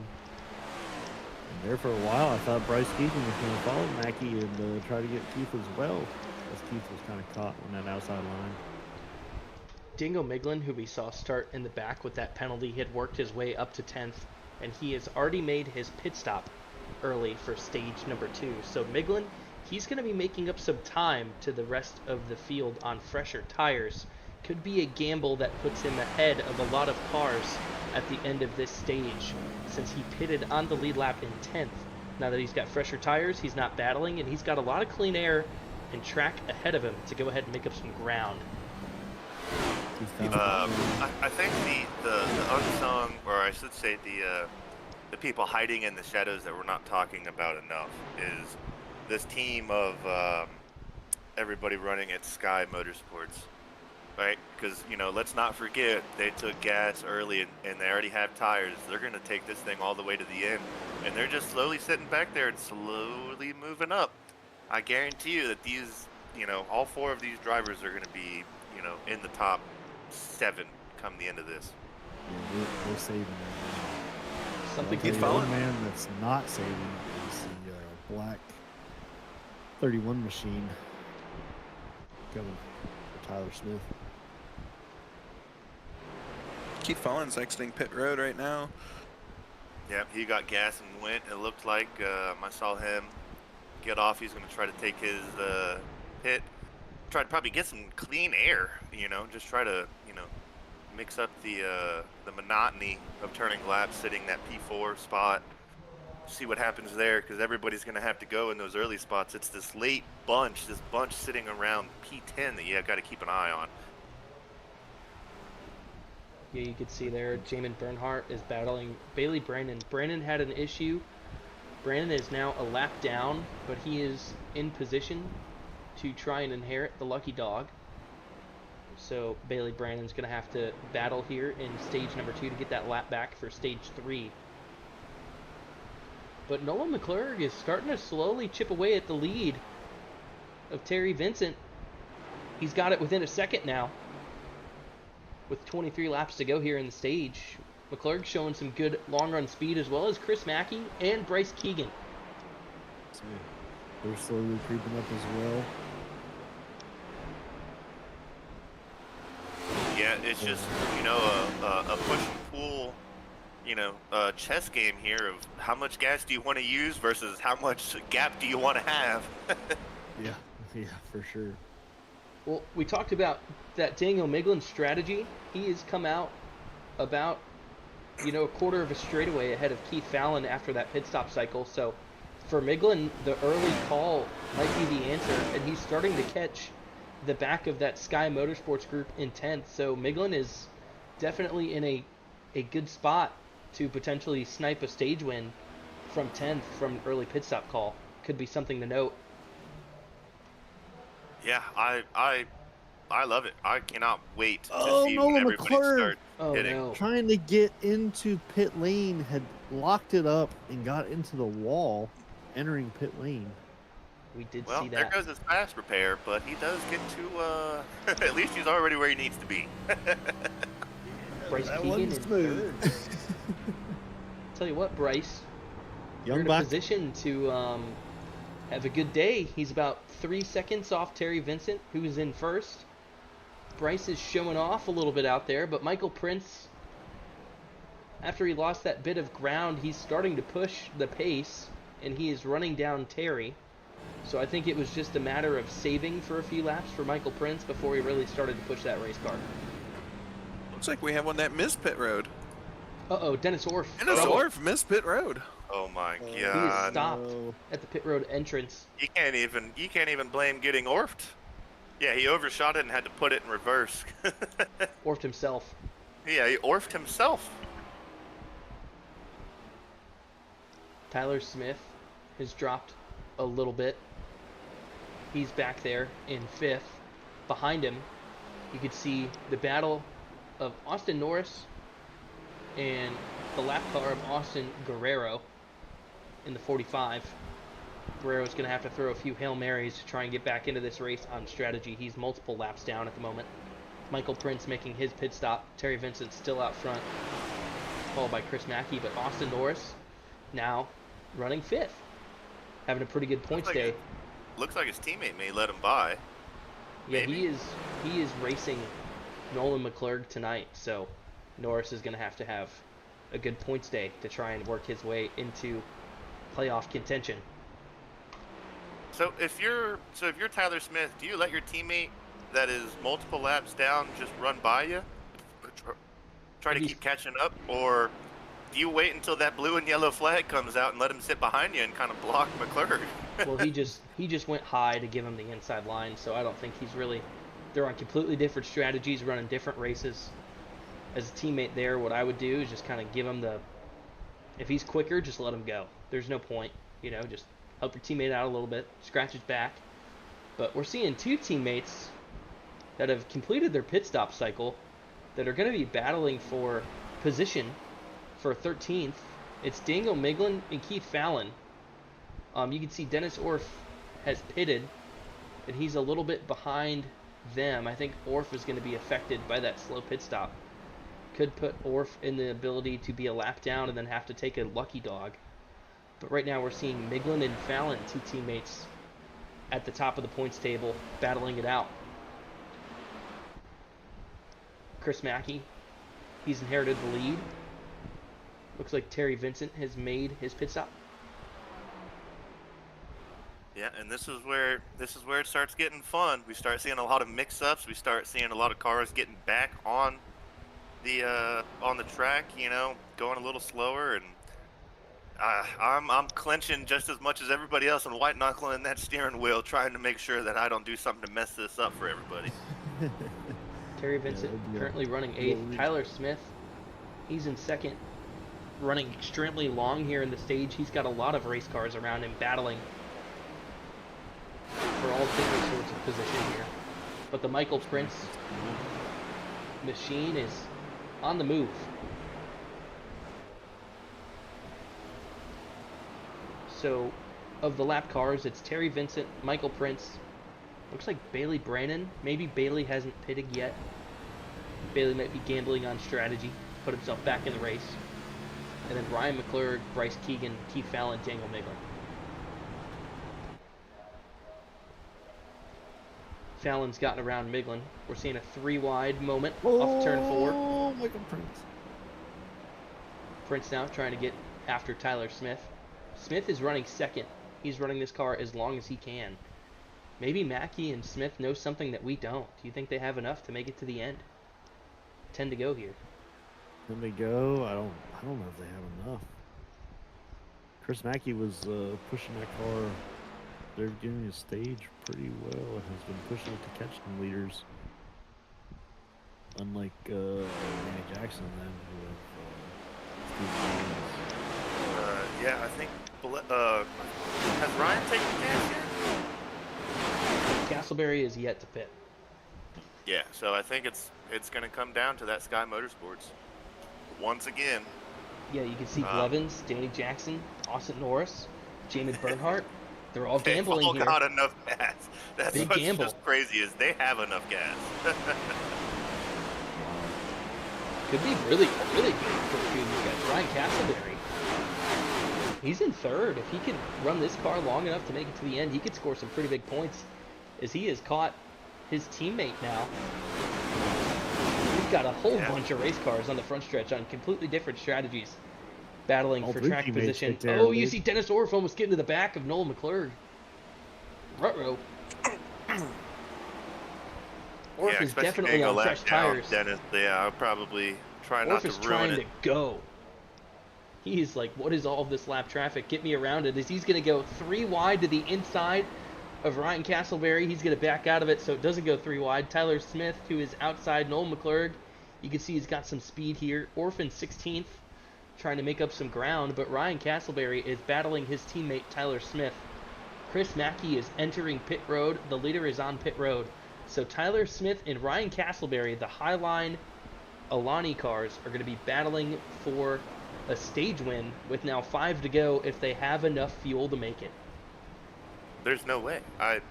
The last time we saw Tyler Smith pit was the stage break, and he didn't take tires either. So not only is he running out of gas, his tires are cooked even more than everybody behind him. He's going to be on props to fumes. him for keeping this thing and keeping the everything behind him. But Didn't Ryan Castleberry stay out as well? I don't want to give anything away that's too obvious, but the preferred gear at this racetrack is 4th gear. You can run pretty high RPMs and push your car very hard down the straightaways and run some good lap times. But Tyler Smith, riding on board with him, I noticed his car was 1 gear higher than that, 3rd and 5th. So Tyler Smith might be utilizing a higher gear to run slower, but save more fuel on the long run here to make it to the end of the stage, which could be possible. Austin Norris doesn't have enough. He's on pit road. But Tyler Smith 5th or keeping 4th it in gear 5th. alone, there's no way there's no way you feel safe. If he can 6 lift and laps. coast, I think he might. Lift and Right. coast, but for the majority of the stage, he's been in the top 4. Well, plus the caution laps that we had, he was able to save a little bit there. Tyler Smith really might have enough. 3 to That go would in the be a stage. shame. If not, Steve Blevins has enough. Dane Jackson. Yeah, I was going to say Stephen Blevins is coming. It don't matter. Say Blevins now has caught in the back of Tyler Smith. He's in second in the middle of all this lap traffic. But a lot of these guys that are behind the leaders need to unlap themselves. Yeah. You're looking at Bailey Brannon, Bryce Keegan, Ryan McClurg. It's going to be a mess now because then all of those cars a lap down that don't get the lucky dog are going to have to stay out to take the wave around. So this is a huge moment in the race that can completely change how this is going to go. Only 8 cars on the lead lap. Tyler This is Smith it. This is pushing for the Ryan stage Mackey right out of the here. way. Yeah, Tyler's like, I got to give him everything I got. Blevins slowing down? Maybe? No, he's got enough. Tyler Smith. He made a huge gamble. He's led 25 in this race about to make it 26 as Steven Blevins is going to look to his outside, and no, Tyler Smith, he's going to get the stage win in stage number 2. Back-to-back stage wins for Tyler Smith Wow. at Iowa on a fuel strategy gamble. That car has got to be on fumes. Oh my goodness. Seems to be able to make a lot on Little does baseline. anybody know Tyler Oh Smith no, they're is wrecking! sitting- They're wrecking! Keith Fallon, he's wrecking. Oh no. Oh. Under yellow. What just happened? Somebody off a break. We gotta rewind this and take a look. Oh no, multiple guys wrecked. Oh, nobody called out where the pace car was. Everybody slowed down, and Keith was still going 160 around the turn. Well, the thing is I think some of these guys... Oh shoot. I think some of these guys were still racing. Oh, still racing. were a lap and the other down. ones were like, let the pace car pass. Ooh. Some of these guys were still racing. As multiple drivers... No, they couldn't have been racing. I think they Blacked just out. didn't check up for the pace car. Yeah, he'd crossed the line, so Keith gets caught off Locked the front her of the up. 69. Oh, that's going to hurt his race. Because now he's a lap down. He's in 15th. And he's got the damage. Multiple cars wrecking. And he was about 2 feet away from hitting that wall at a bad angle where that engine was going to be toast too, where he would have had to have towed it. It just showed up that Bryce Keegan crashed. What I think happened to Bryce slammed on the brakes and tried to get out of the way of Keith there, maybe, unless it was after. No, I think Bryce stopped because he was ahead of the pace car, it looks like. It showed he crashed on my relative, but Bryce did not crash. Don't worry, Bryce fans, he's okay. Tyler Smith. All the Bryce fans at Young home, Buck is don't worry. good. Tyler You got a Smith Bryce fan won in the here, stage. so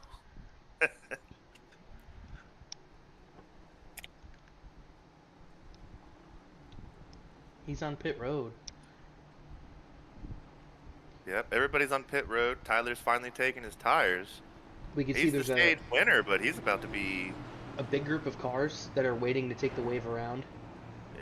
A lot of other cars that finished, in the top 8 are going to be on pit road, but everyone else that's going to take a wave around is going to be in a very awkward situation. They're going to have to run this car as long as they can into stage number 3 and then pit. So we're going to have a completely flipped strategy amongst the field. So Bryce Keegan Before we bring Tyler Smith in here, I do have to say something because I was so worried about why he was the last one to get off of pit lane.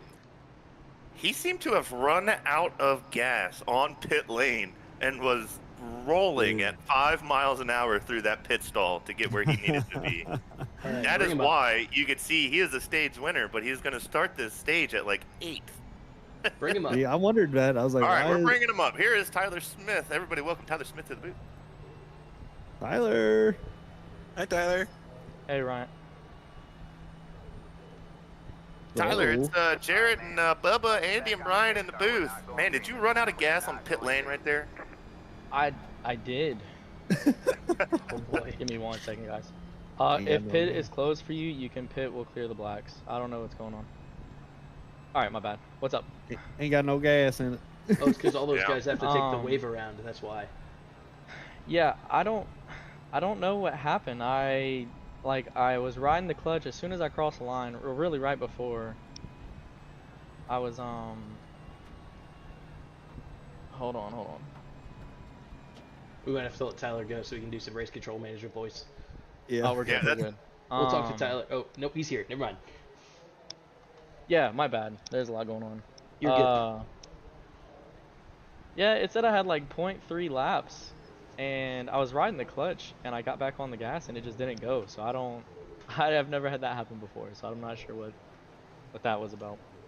That was hilarious. Well, so walk us through. You had about 75 laps on those tires, and somehow managed to save enough gas to go 60 complete laps.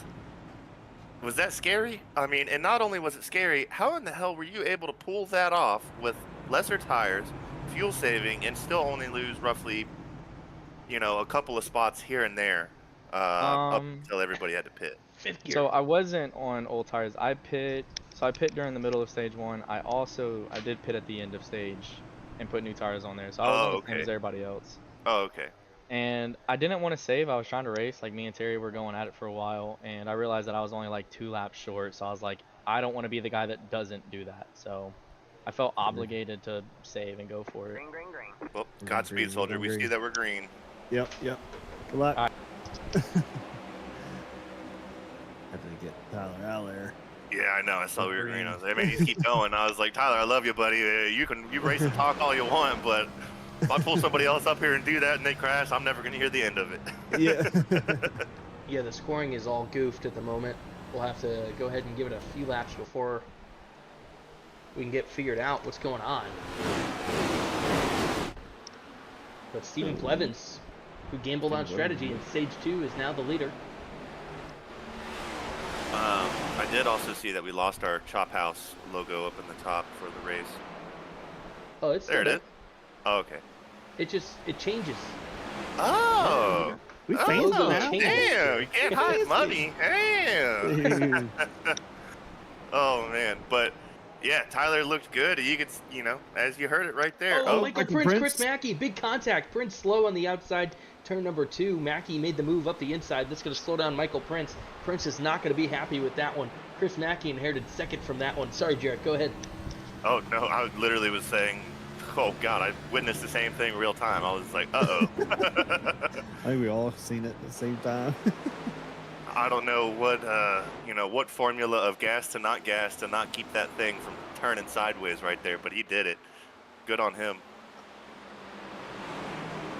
Now, if you're Steven Blevins looking in your rearview mirror, you got a car that was fast in practice, qualified really well, in your rearview mirror, along with Scary Terry's Funhouse and the El Dente machine on the outside lane, hunting you down. Shoe buddy, look out. Oh, if my scoring is correct, it's showing Tyler Smith a lap down. Can you guys confirm that? He is a lap down. Okay. Yeah. I believe him running out of gas. Or something happened Yeah. out there that affected him in his position. That's very strange.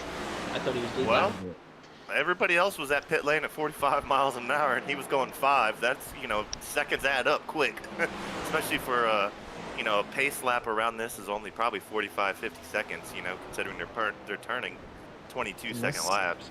So Unless he had to close or enter a closed pit due to not having any gas. well, he did say no. Everybody pitted with him. Okay. Terry Vincent looking to the inside of the 51 of Blevins for the lead. He's got Chris Mackey behind him in third. Blevins, though, is doing a fantastic job. He's led 15 laps tonight. He's out front in stage number 3. We've got about And that 100 to old- go here in Iowa. That old vanilla umbrella, as they say. Chris Mackey looking on the inside of Terry now. Terry It's kind in the of wall. taps the wall. Yep. Gives Mackey the advantage here. Jamin, though, that strategy call has put him up to 4th. Bailey Brandon, he was a lap down. He gambled. He is in 5th. Dennis Orff, another guy that's had a lot of ups and downs tonight. Dennis Orff's in 6th. Look at you, Dennis. Way to battle back, That's buddy. my teammate. Way to go. Halo's got pedal to the metal right now. This is his chance to try and get to the playoffs. Orff needs to go after this one to get a win, so we'll see what Orff could do. You see Nolan McClurg, he's a lap down, maybe multiple laps down based off of strategy. I think that pit road incident plus the strategy in stage number 2 has really put McClurg down in this race. So he's going to have to battle back in this one. So the real question I have for Dennis is, how many sets of tires does he have left? Does he have 2? Because I know he took one before the stage break of 1. Did he take more sets at the stage break? I don't Or know, did but he run those tires 75 laps? you only And then I need... knew that he just took a set of tires, so that would be either 2 or 3 total sets of the 4 given to him. I mean, in reality, you only need one set at this point to finish the stage because the stages were 60 laps. We saw Tyler Smith make it extremely far, so you could get about 50 to 55 out of a set. So if you've got one extra set, you should be good to go to the end of the race. But late caution could be the wrench that could kind of spoil the plan for that if guys have one set banked then that would give him a huge advantage at the end. But I don't think that's the plan. I think you just got to, race with what you've got and take one halfway in the stage and hope that you can make it to the end.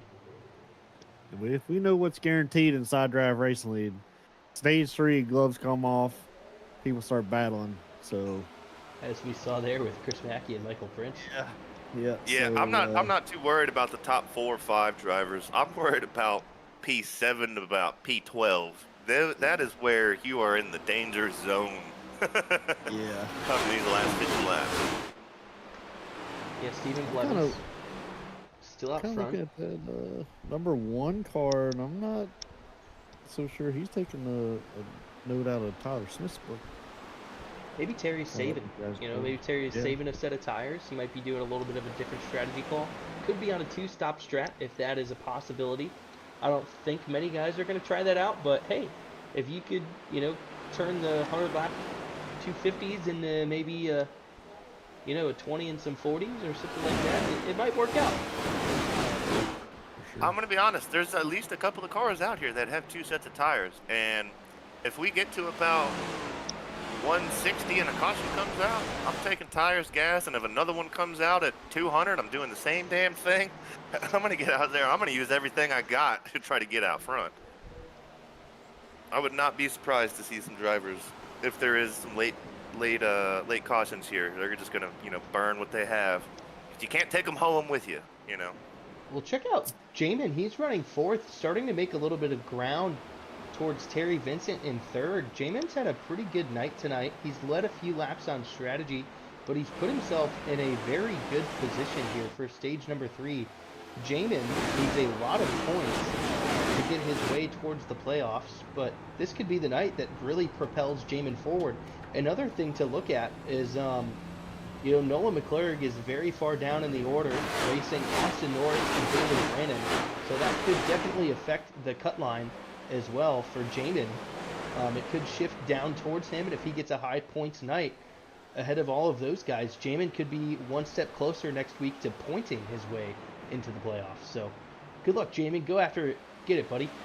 I think most of Sky Motorsports may be some of the drivers that have 2 sets taken out, if I'm not mistaken, because I believe I'd have to go back and look at lap 55 to see if they took tires or not, but they gas and go'd at lap 65, whenever that, or 72, whenever it was that the early caution came out of stage 2.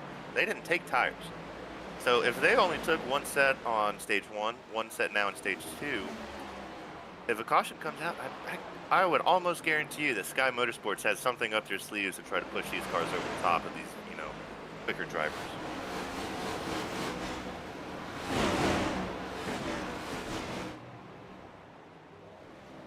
Matter of fact, I'm gonna do my detective journalism, and I'm gonna go find out. I'm gonna go find out how many sets of tires old Jamin has.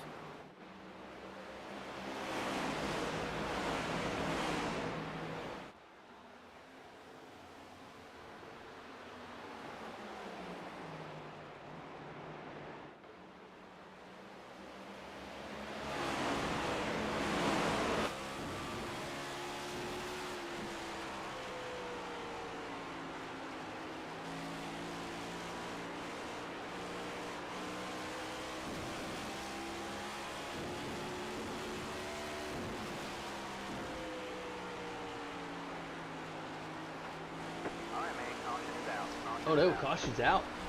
Uh-oh. Austin Guerrero. Seems like he may have crashed. You guys must also excuse me, I have to use the Jer Bear room. We'll see what happened to Guerrero on exit of turn number 2. Definitely not having a good night. Gonna be frustrated. Multiple laps down in this race. Car gets really tight. You can see he lifted before his contact with the wall. Actually, not turn 2, that's turn 4. You can see the grass there. Looks like he tried to save it, but then as he worked down towards the apron, across the start-finish line, car just got out of control. After his first big incident, he's going to be out of fast repairs, and that might end the 45 nights early. All right. Can any of the broadcasters let me know if Jamin's taking tires here?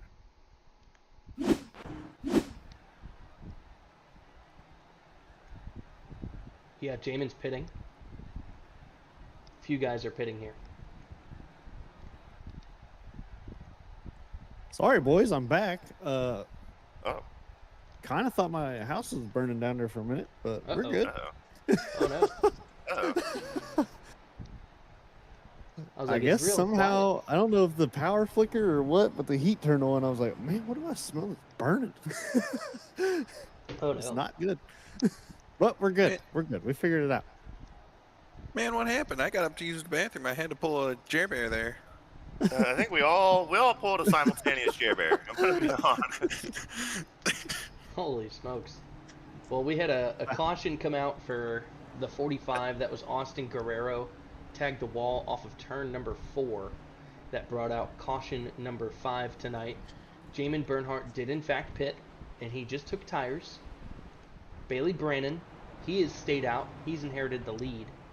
Stephen Blevins is going to be running second at the moment. Bucket boy. A few other drivers are going to be battling for position late.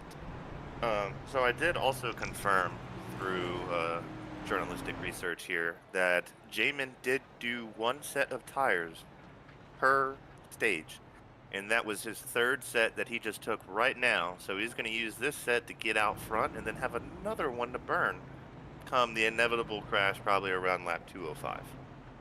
Oh, here it comes because restart I give 'em stage 207. 3. They're packed up.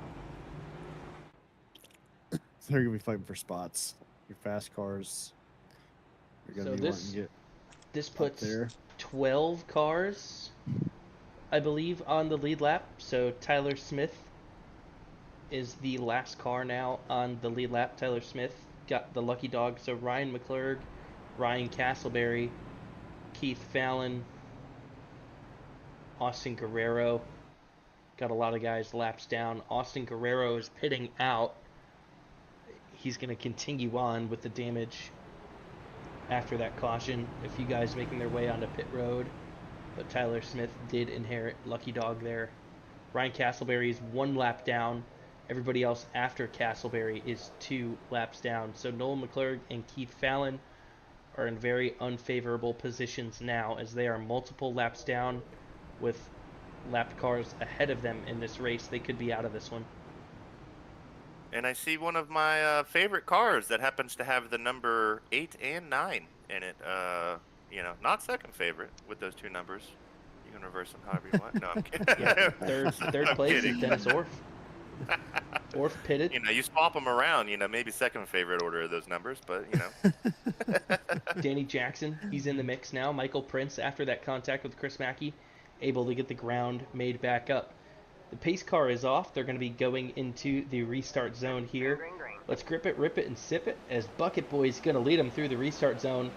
Lap 153 of 235 here at the Cornfield Clash from Chop House Restorations for Sidedraft Mackey. Racing League. As you can see, Orff Orff got in the back of Orff. a little yeah, slow he's there. going pretty fast. This is where the Chris Mackey, the Scary Terry, the Michael Prince right there are going to want to go. And if you're in their way, look out. Those look a little squirrely. Train's I don't know coming. if he got a little squirrely or he wanted to door him and let him know, I'm not happy, brother. Look at who's about to catch back up to the 9. That's Michael Prince trying to run down Chris Mackey. Ooh, Might be something there coming it back is. at him, and Big oh no! hit. Oh my goodness. Chris Oh, he kept Mackey. it straight He kept it alive. Oh my in god. the back of Bailey Brennan. Talk about some driving right there. Holy. Hard into the back of Bucket Boy, but he's going to lose a lot of ground. That's going to open the door for the 31. That's Michael Prince, but look at who's behind him. The number 4 of Daniel Miglin. It's opening the door for everybody. We've got Miglin, Terry, Bailey, Blevins. I was going Orff. to say a lot That of our is a scary faster bunch of cars drivers to have Here right have behind been you. waiting. Daniel Here Miglin has comes been a in a little caution bit of a right here. drought, but Miglin is back on top as he is battling Michael Prince for the lead as they Looks make like their way into Dennis's turn car is 3. slow. Looks like Dennis's car is slow or something. He dropped probably 5, 6 spots right there. They're doing that each other turn. off turn 4. Clemens, Keegan, McClurg. Chris Mackey Michael goes in Prince. inside of those. He is battling on the outside of Daniel Miglin as they make their way on the backstretch. Terry Vincent starting to look for an opportunity to try and get towards the front. They're battling for the lead here at Iowa. I tell you Chris what, Mackey. he couldn't look any more like the Intimidator than that right there. Oh, Bailey Bailey Brennan's in the Brennan! infield. I think he got a No. little love tap from his number 12 of Jamin. There's the caution. Uh-oh. Bryce kind of helped him, I think, around. He was already loose at that point. I can feel it. I can feel it in my bones. There was 2 big groups of cars right there, and it was Ugh. looking like it.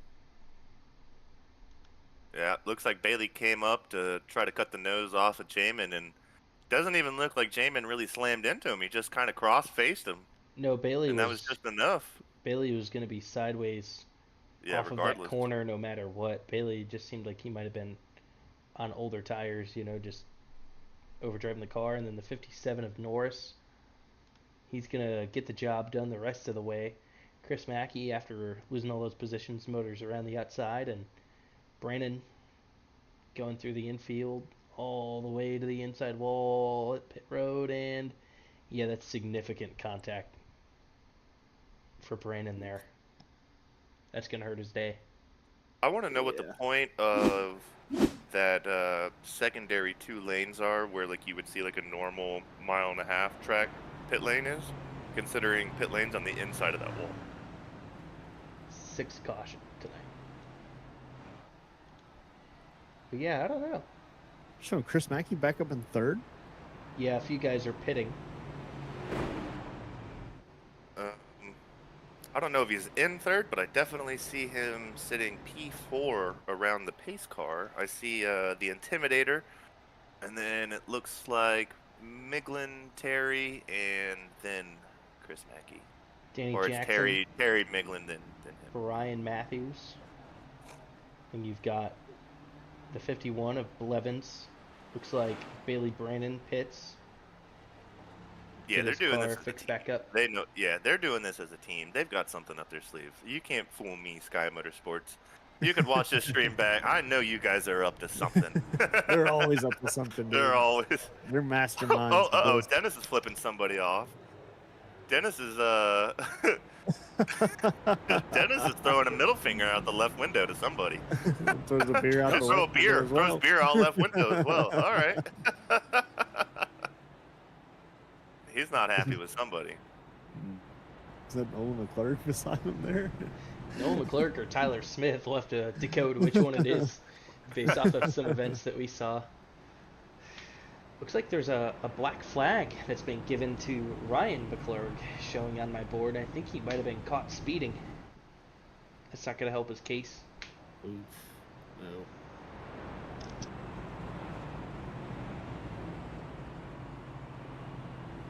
Put in the comments that it is in fact Tyler Smith. He must be watching and driving at the same time.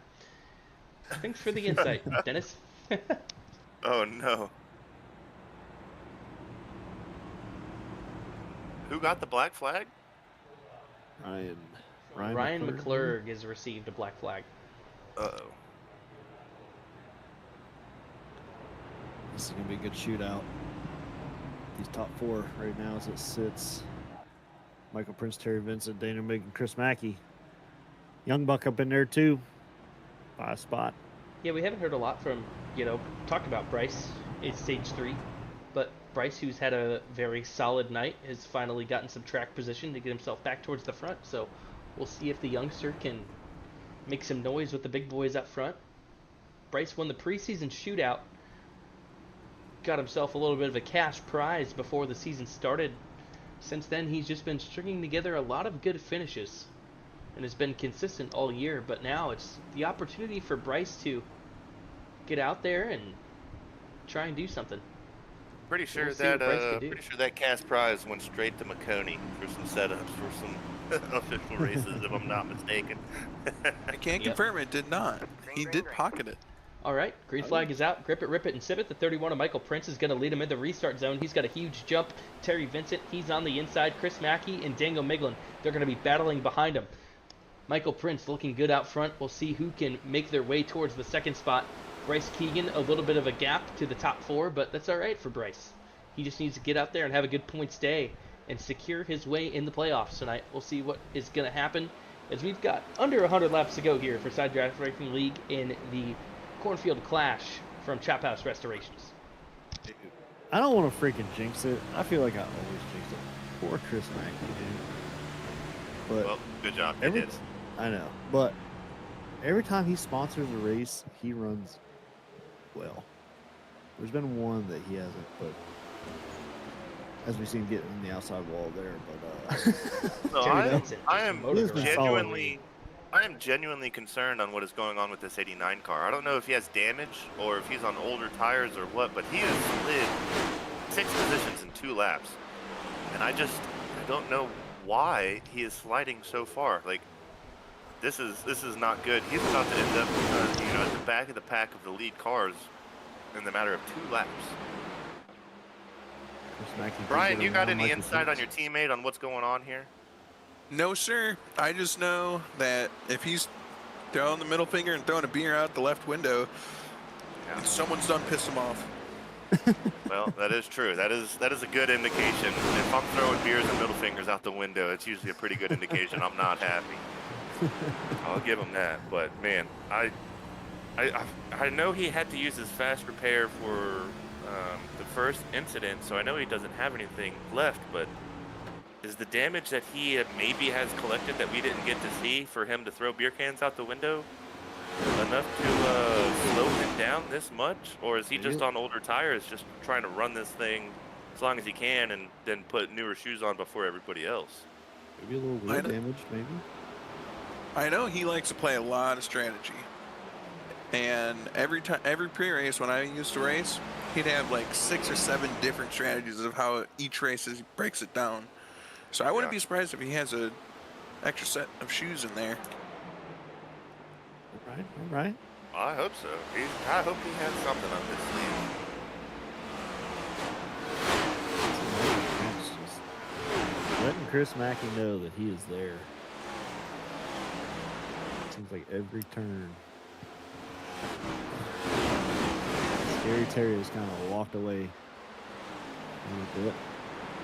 Yeah, and I think we're finding ourselves in the same kind of situation with Michael Prince as we did with Bryce, where he's kind of hitting these turns a little earlier, and he's just kind of losing the momentum into the turn because Mackey's running, pretty much the optimal line. It looks like he keeps trying to look and peek into his left-hand side versus trying to stay in that draft a little bit longer to try to get him enough momentum to get around these turns and, potentially, get side by side with Mackey.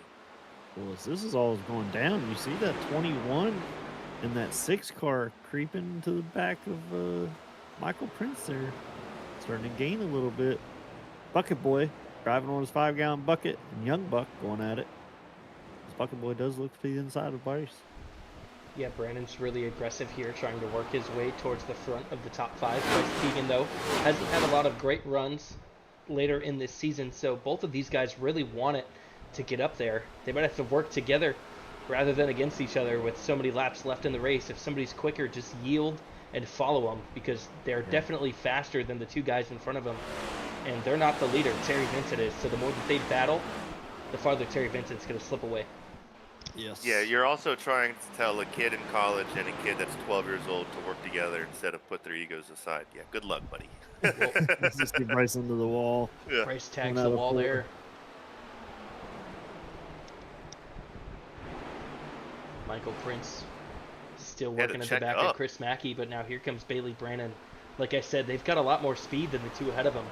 Hopefully that damage or that little bit of contact with the wall doesn't give Bryce too much damage and he's able to fight on towards the front. They're definitely quick. Michael Prince had to let up from smacking, Mackey's rear end right there, and it actually lost him that position because he lost all that momentum coming out of that turn. Look at the Bucket Boy go. He's definitely Dude, got he's something extra in the tank right now. He is That pushing this gun. race car. Oh no, there's the contact. Chris Ooh. Mackey definitely Yeah, looking in the Michael rearview Prince mirror let him now. by and said, "Yeah, you have it." Michael Prince said, "You go do it." Who went sliding to the inside wall right there? I think Bryce, or no, somebody's into the inside wall. Yeah, someone just went sliding right That on was the front Terry stretch. Vincent. It was Terry Vincent. Oh no. Terry Vincent lost the Here? lead. He's got big damage. He's slow. Oh no.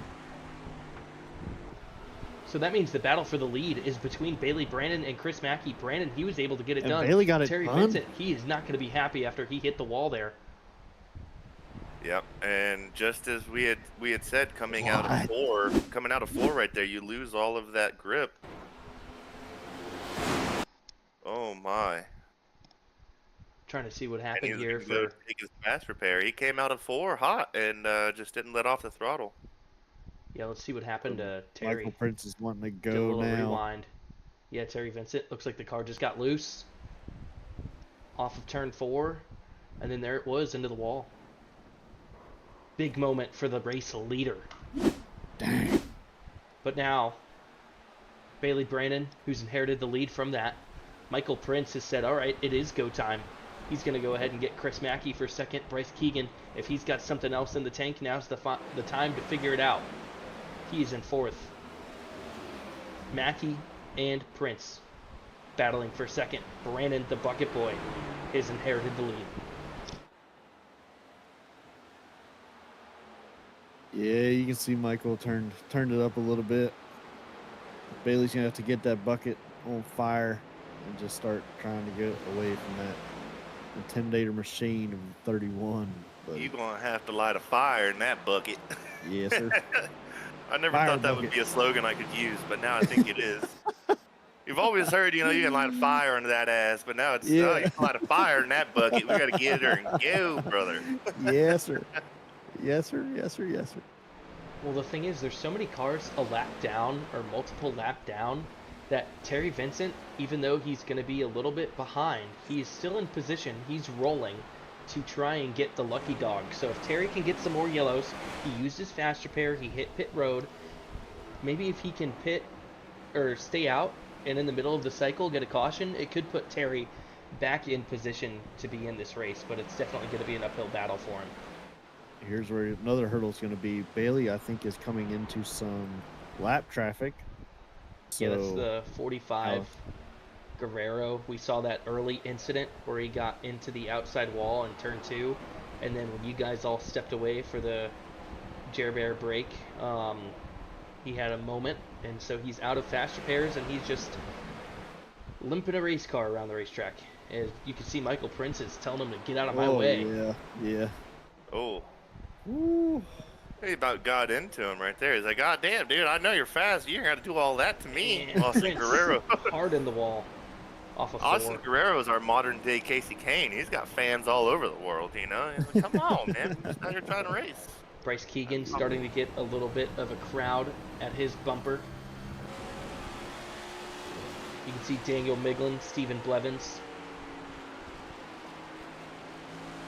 right there trying to battle him for position.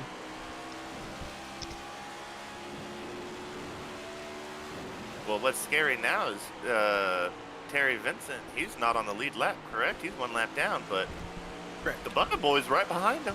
He's not too far behind. I'd be, trying to put that thing in, high gear because he's catching up quick.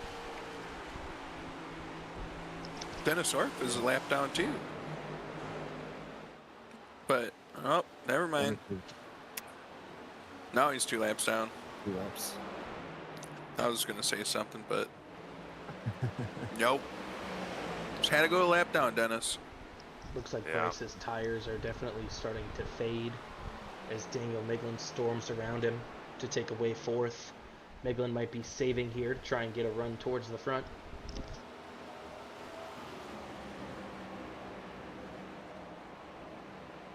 This goes green.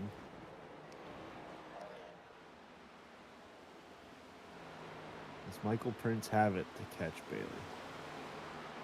There's less than 50 laps to go now. If this does stay green, it's definitely going to come down to who can have the long run speed and strategy, as we saw in the stages It's going to get very interesting. Tyler Smith, he's in 10th. He's 12 seconds back from the leader, but he's been very quiet just back there, saving his stuff, staying out of trouble after sweeping the stages. Yep, and we are getting to that point now where these tires are old. If you haven't taken them and you're about to run out of gas, we should be coming into the pit window, right? Maybe, but I'm telling you, Michael Prince has caught Bailey in a hurry. It's got to be. I mean, when did they go green? 125, 120-ish. So. What was the Jared Bear break? Another Jared Bear break? No, when was the last Jared Bear break? Oh, I couldn't give you a lap. Couldn't give you a lap on that one. Yeah, I was trying to find smoke in my house, so I couldn't tell you what lap either. Looks like 160. Oh, 160 was a Jared Bear break? All right, so I got about 24 laps. I believe so.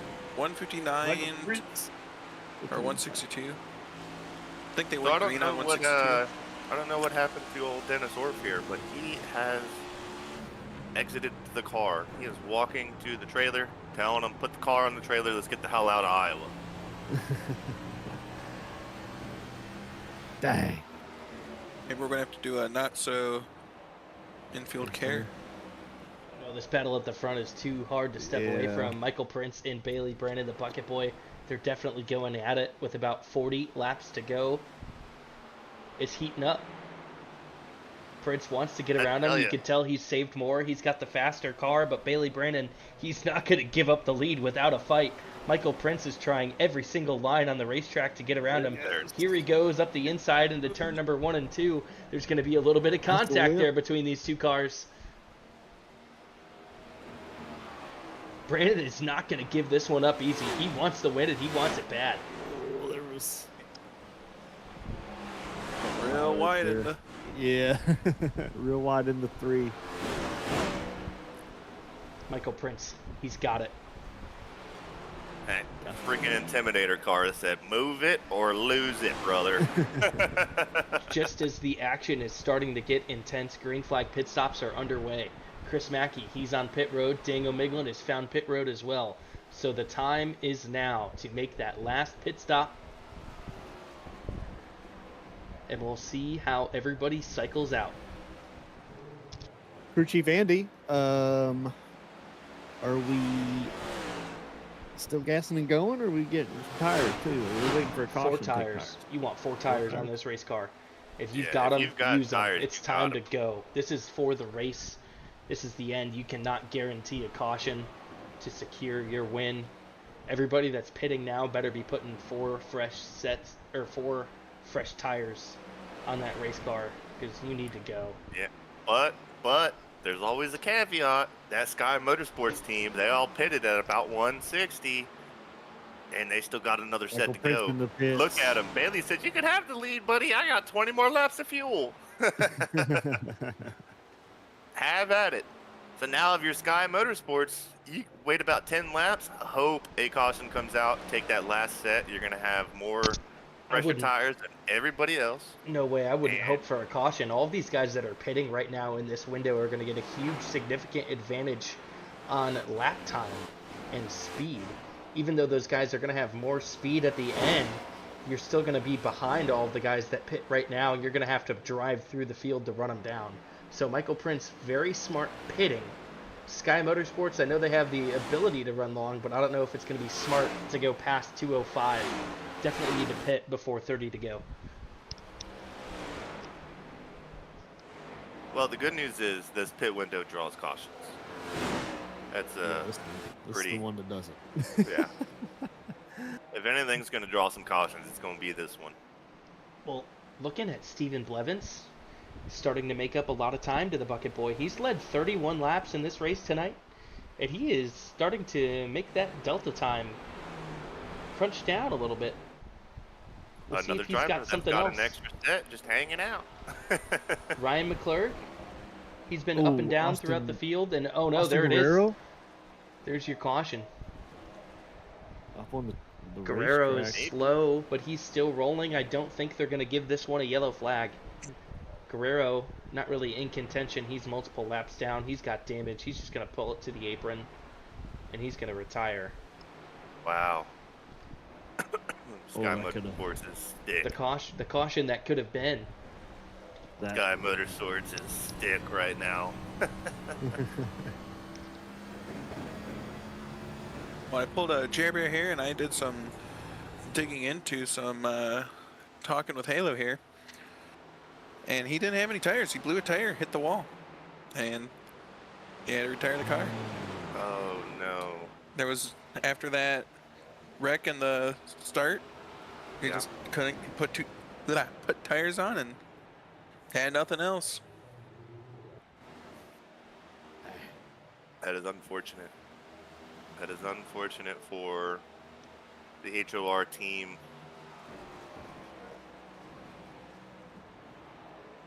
Yeah, there's about close to 30 to go. This is where you've really got to look at your Jamin- cards and decide to put them in. And Jamin Pit. is in, and I expect all of Sky Motorsports to follow shortly. Now I'm going to take my own Jerry break.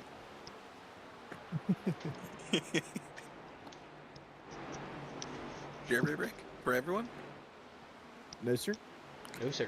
I'm good. I know my house isn't on fire, so we're good. I guess I'll sit here. Looking at Bailey He's getting caught. Blevins. He's Blevins getting caught is- by Blevins. Definitely running him down now. It was about 2 seconds, and now he's got it almost a half a second. So Blevins is doing a really good job managing his long run speed. But that's only going to work for so long. You could see Chris Mackey. He's going to be the first car out of that group that pitted. He went early, so Mackey's going to be leading them all. He's in 6th. So the top 5 are yet to pit. Just kidding. Austin Norris, he's on pit road. So now the top 4 all have not pitted.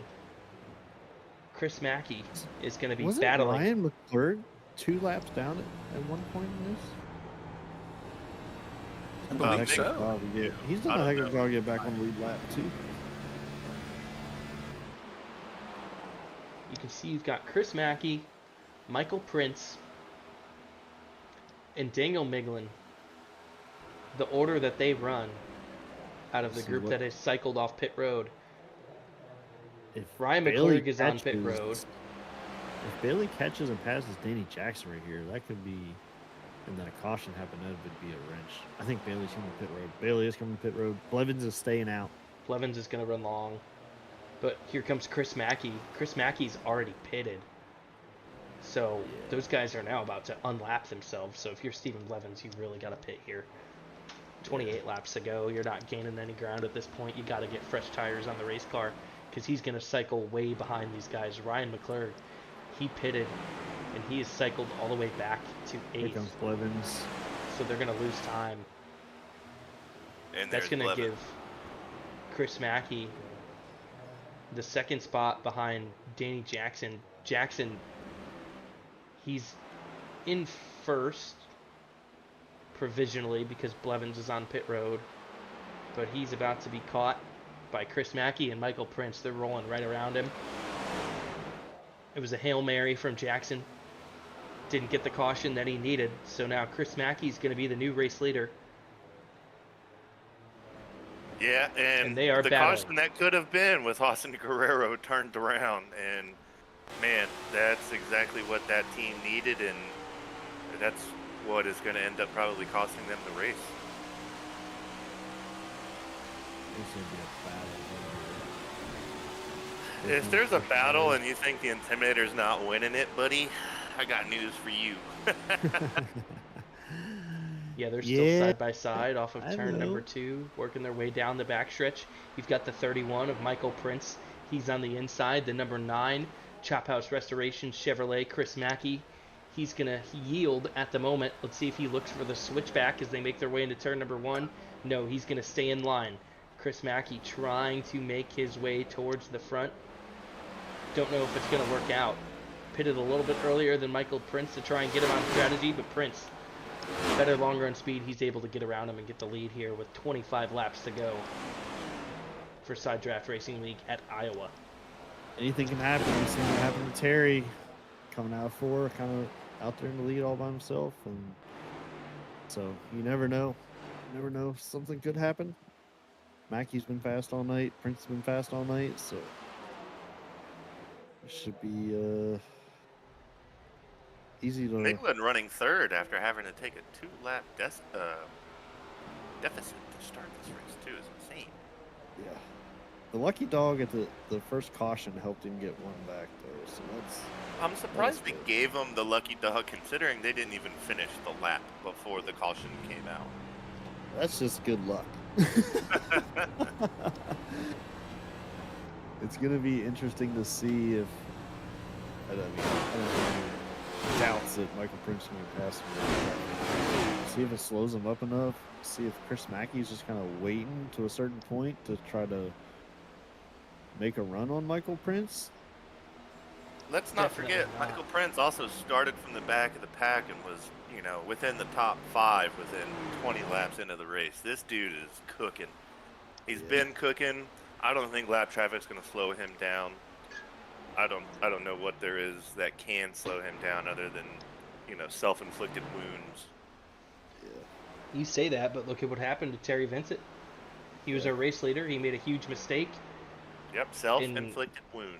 Handed it to Michael Prince. You could still make one mistake and be out of this race. There's still 20 more laps to complete. Michael Prince, he's only led 18 tonight, so even if there's a late yellow, anything could happen out there. You just got to do your best, hit your marks, and make it to the end of this one if you're the 31 of Michael Prince. Chris Mackey, he's cycled to second. Daniel Miglin third. Bryce Keegan, he's running I fourth. tell you what, if a caution comes out right now and you have Tyler Smith in third sitting on that bottom line, that is a scary sight for Chris Mackey. You've got the Clergs out there. You've got Scary Terry as well, all just trying to make some time up, waiting and hoping that something happens. If something does happen here, it's going to be a hell of a finish to this, I guarantee it. Well, the car on the freshest rubber right now that's making a lot of ground to Michael Prince, he's in 5th. That's the number 51 of Stephen Blevins. He pitted from the lead, and we are seeing him definitely work the time down as he has caught Bryce for 4th. But with 18 laps to go and about 7 seconds back, I don't know if he has enough time to catch the race leader. I think that's the biggest threat right now for Michael Prince is the 51 as he's going to get Bryce for 4th. We'll see what Blevins can do. A caution right now, that would be the scary car because of the fresh rubber being so fast. Tighten them back up. Tend to go. Yeah, he was about, he's 6.5 seconds now behind Michael Prince, so he's getting a decent amount of time shaved off every single lap. 6.3, 6.2. He's only 2 seconds now from 3rd place Daniel Miglin, so Stephen Blevins, big strategy call. He's on the charge forward. Michael Prince, he's at the start-finish line, and Blevins is now exiting turn 4, so he's got a lot of ground to make up. Let's see if he can do it. There's another one back there in that Florida State machine coming, charging hard. 5.6 seconds, 5.5 since he's passed Bryce. Well, He if you're shaved a waiting lot on of caution, time. Austin Guerrero looks like he's about to get back on the track, so maybe on something here. You can see though, Ryan McClurg, Bucket Boy, as you said, Bubba. Yep. Bucket Boy, they both got around Bryce Keegan. So Bryce definitely limping that car around the racetrack on older tires. Bucket Boy, a little bit of contact there at the back of the 69. You can tell he's quicker, but he's just got to get the move done here to get himself some clean air and get around him. We'll keep an eye on the time from Blevins to Prince. It's now 5 seconds with 13 laps to go. He's definitely shaving an incredible amount of time from the race leader as he has caught the back of Daniel Miglin. Here comes the 51, that's Stephen Blevins. Let's see if he can get the move done. The faster he gets this move done, the greater his chances are of catching the race leader. But still a little bit of traffic ahead of that. And it looks like he's got him on the switch right here out of turn 4. Yeah, he's going to get Should that have him move going done. into 1. But 4 cars in between him and the race leader for Stephen Blevins. It's under 5 seconds. There's 12 laps to go. With the amount of time he's shaving, it's going to be extremely close. And as Michael Prince's tires fall off, I don't know. We'll see if he can hold on or not. Well, Blevins was really hoping that Miglin would be able to follow him around and kind of push him around this track, but Miglin's car also seems to be falling apart on those older sets of tires, so I think he's going to just be on his own, trying to catch up to a group of 3, which, granted, they're on older tires, but when you put 3 cars together, they're going to go a lot faster than Look just, at you're lonesome. Bailey Brandon. He's doing the same thing as Blevins right now. He's going to get to the inside of Miglin back there. We're seeing Brandon Guerrero. putting on a good late What? race charge. Race leader, dude. Racing them hard. Love it. Got some damage fixed. Got some new tires and trying to get some laps back, maybe. The faster Blevins can catch this group of cars ahead of him, the bigger a chance he's got. It's done to 3.5 seconds now with just under 10 laps to go. And he's getting up to Blevins he's has got to getting up to the go. 16. He has got to push everything that he's got right now. We're definitely going to see him use all the racetrack. He's going to shred that set of tires to the ground. Oh man, this is Him close. and Bailey as well. Him and Bailey are. Chris Mackey is starting to fall off the times of Michael Prince. I think Michael Prince's times fell off just a little bit because there's a lap car Austin Guerrero up there. Well, he's still past and raced him, but looking at Michael Prince. He's still behind the 45. That dirty air in traffic is definitely going to slow him down a little bit. For Stephen Blevins, he's caught this lap traffic. Let's see how fast he can navigate through it. 7 laps to go. I don't know if it's enough time. If these lap cars weren't there, he would definitely have a better shot, but he's going to have to make quick work of Nolan McClurg and Tyler Smith. There goes the 45 to pit road. That's going to help out Michael Prince a lot without that dirty air ahead of him. But Blevins, don't know why these lap cars are racing him so hard. yeah, Nolan has shut the door on Blevins a couple times. Yeah, at some point you got to get the blue and yellow flag out there and be like, get the hell out of the way. Yeah. Or you could do something else. It's called give him a little bumper motivation to get him out of the way. Because if you're Chris Mackey right now, you're seeing the car in third with 2 lap cars in between you, and you're like, what the heck's going on? Chris Mackey seems to have an issue, though. He's really slow on the bottom of the racetrack. What's going on for number 9? I think he just had no draft. He ain't got no gas in it. He ain't got no air behind him. Well, this lap car group has definitely helped Michael Prince. 4 laps to go.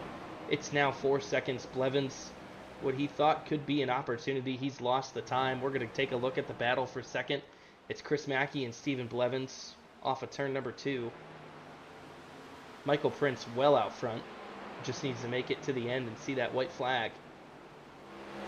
But we never know. Inside Drive Racing League could always be an issue. Know.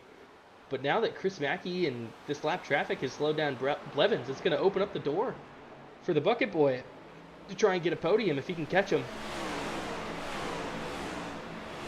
Yeah, Mackey is doing a good job of blocking Blevins, actually. Keeping him behind it, you can definitely tell Blevins. Actually, they're Blevins goes to the inside lane. Yeah, We're gonna Blevins, ride it. I think he's got it here. Let's say he's going to get it in turn 1 and 2 right here, hopefully. Yeah, he's got him. But now it's Bucket Boy's turn. Let's see what he can do. It's Bailey Brandon with the chance. Chris Mackey shut the door. 2 laps to Yeah. go. Chris Mackey trying to hold on to third. Now here's the white flag. It's out for Michael Prince. He is well ahead of everybody else. But Bailey Brandon, he's in 4th. Who are we going to talk to at the end of this race? Chris Mackey or Bailey Brandon? And Brandon gives Mackey the bumper. Shoot, buddy. He said, hey, I'm here, buddy. I'm coming for that podium. Better. Michael Bailey, Prince. oh, He's that was dominated. too hard. And, Bailey Brandon in Michael the Prince, back of he's going to get the Mackey. win. We'll go ahead and take a look at what happened to Chris Mackey in a second. But Michael Prince, we're not going to spoil your win, buddy. 37 laps led. And that's the W for you tonight. Great job, Michael. Yes, Let's sir. go ahead and take a little replay and see what happened here in the last corner with Oh my. Bailey Brandon and Chris Mackey. We'll watch it back. Don't worry. I want to see this too. You're not gonna like it. Uh-oh. Oh, Bailey Brandon sent it. Yeah. Oh my. Yeah, there's gonna be some heated debates about that one. My God. Really? I want to know, did Bailey have enough speed to, take that without using him as a human brake? Hey, last lap. A for effort. It's hard racing. Michael hard. Prince got But the we've seen it job done. before. We've seen it before in this league. Ooh. Would be the He's first time. burning that thing down. The Intimidator machine to the ground, brother. Well, we're going to stage our podium interviews. Hang on, Michael Prince still doing the burnout. He's going to plan it up against the wall here. He's trying to figure it out. Let's see if he can do it. Come on. Come on. He's got the old. I think he parked it. cash Nope, there it register. is. There it is.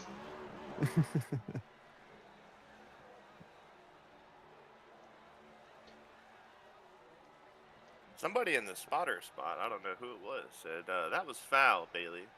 All right, we're going to take 2 minutes to stage our podium interviews. We're going to give you guys one more chance to check out the Juicy Spider graphics commercial while we get everybody ready in the booth for our podium interviews for tonight. Racing. And that We're is in the gonna be- game.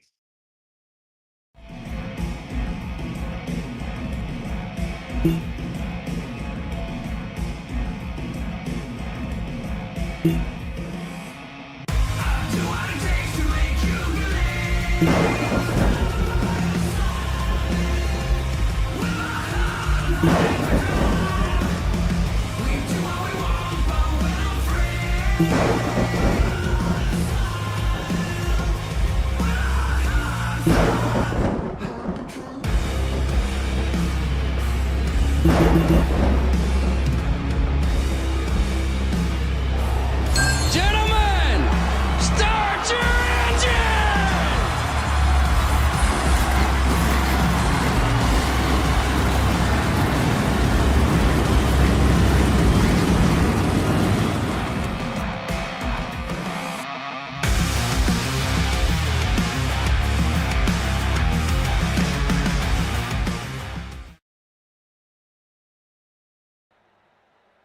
All right, third place finisher tonight. A little bit of a controversy. Let's go ahead and get the bucket boy ready to The go. old bucket boy. Bucket Boy is here, and now. Bailey, Bucket Brandon, boy. Andy, and the boys in the booth. You got Howdy. a copy. So Bailey, the first thing we gotta ask is a little bit of a discourse here in the Yeah, chat of the race. You want to walk us through that through the race or what just happened just now? just now? We'll Just talk about now, you in a second. So what happened was I thought I had more room. I feel terrible right now. Chris is blowing up my DMs as we speak, as he probably rightfully should. I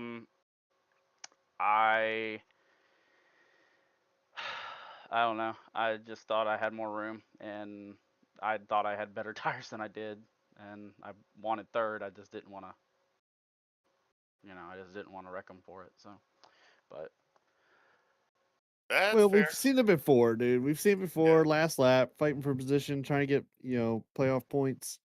You guys both are in the race. I mean, heck, we saw it yesterday. I got to see replays of Ross and Denny.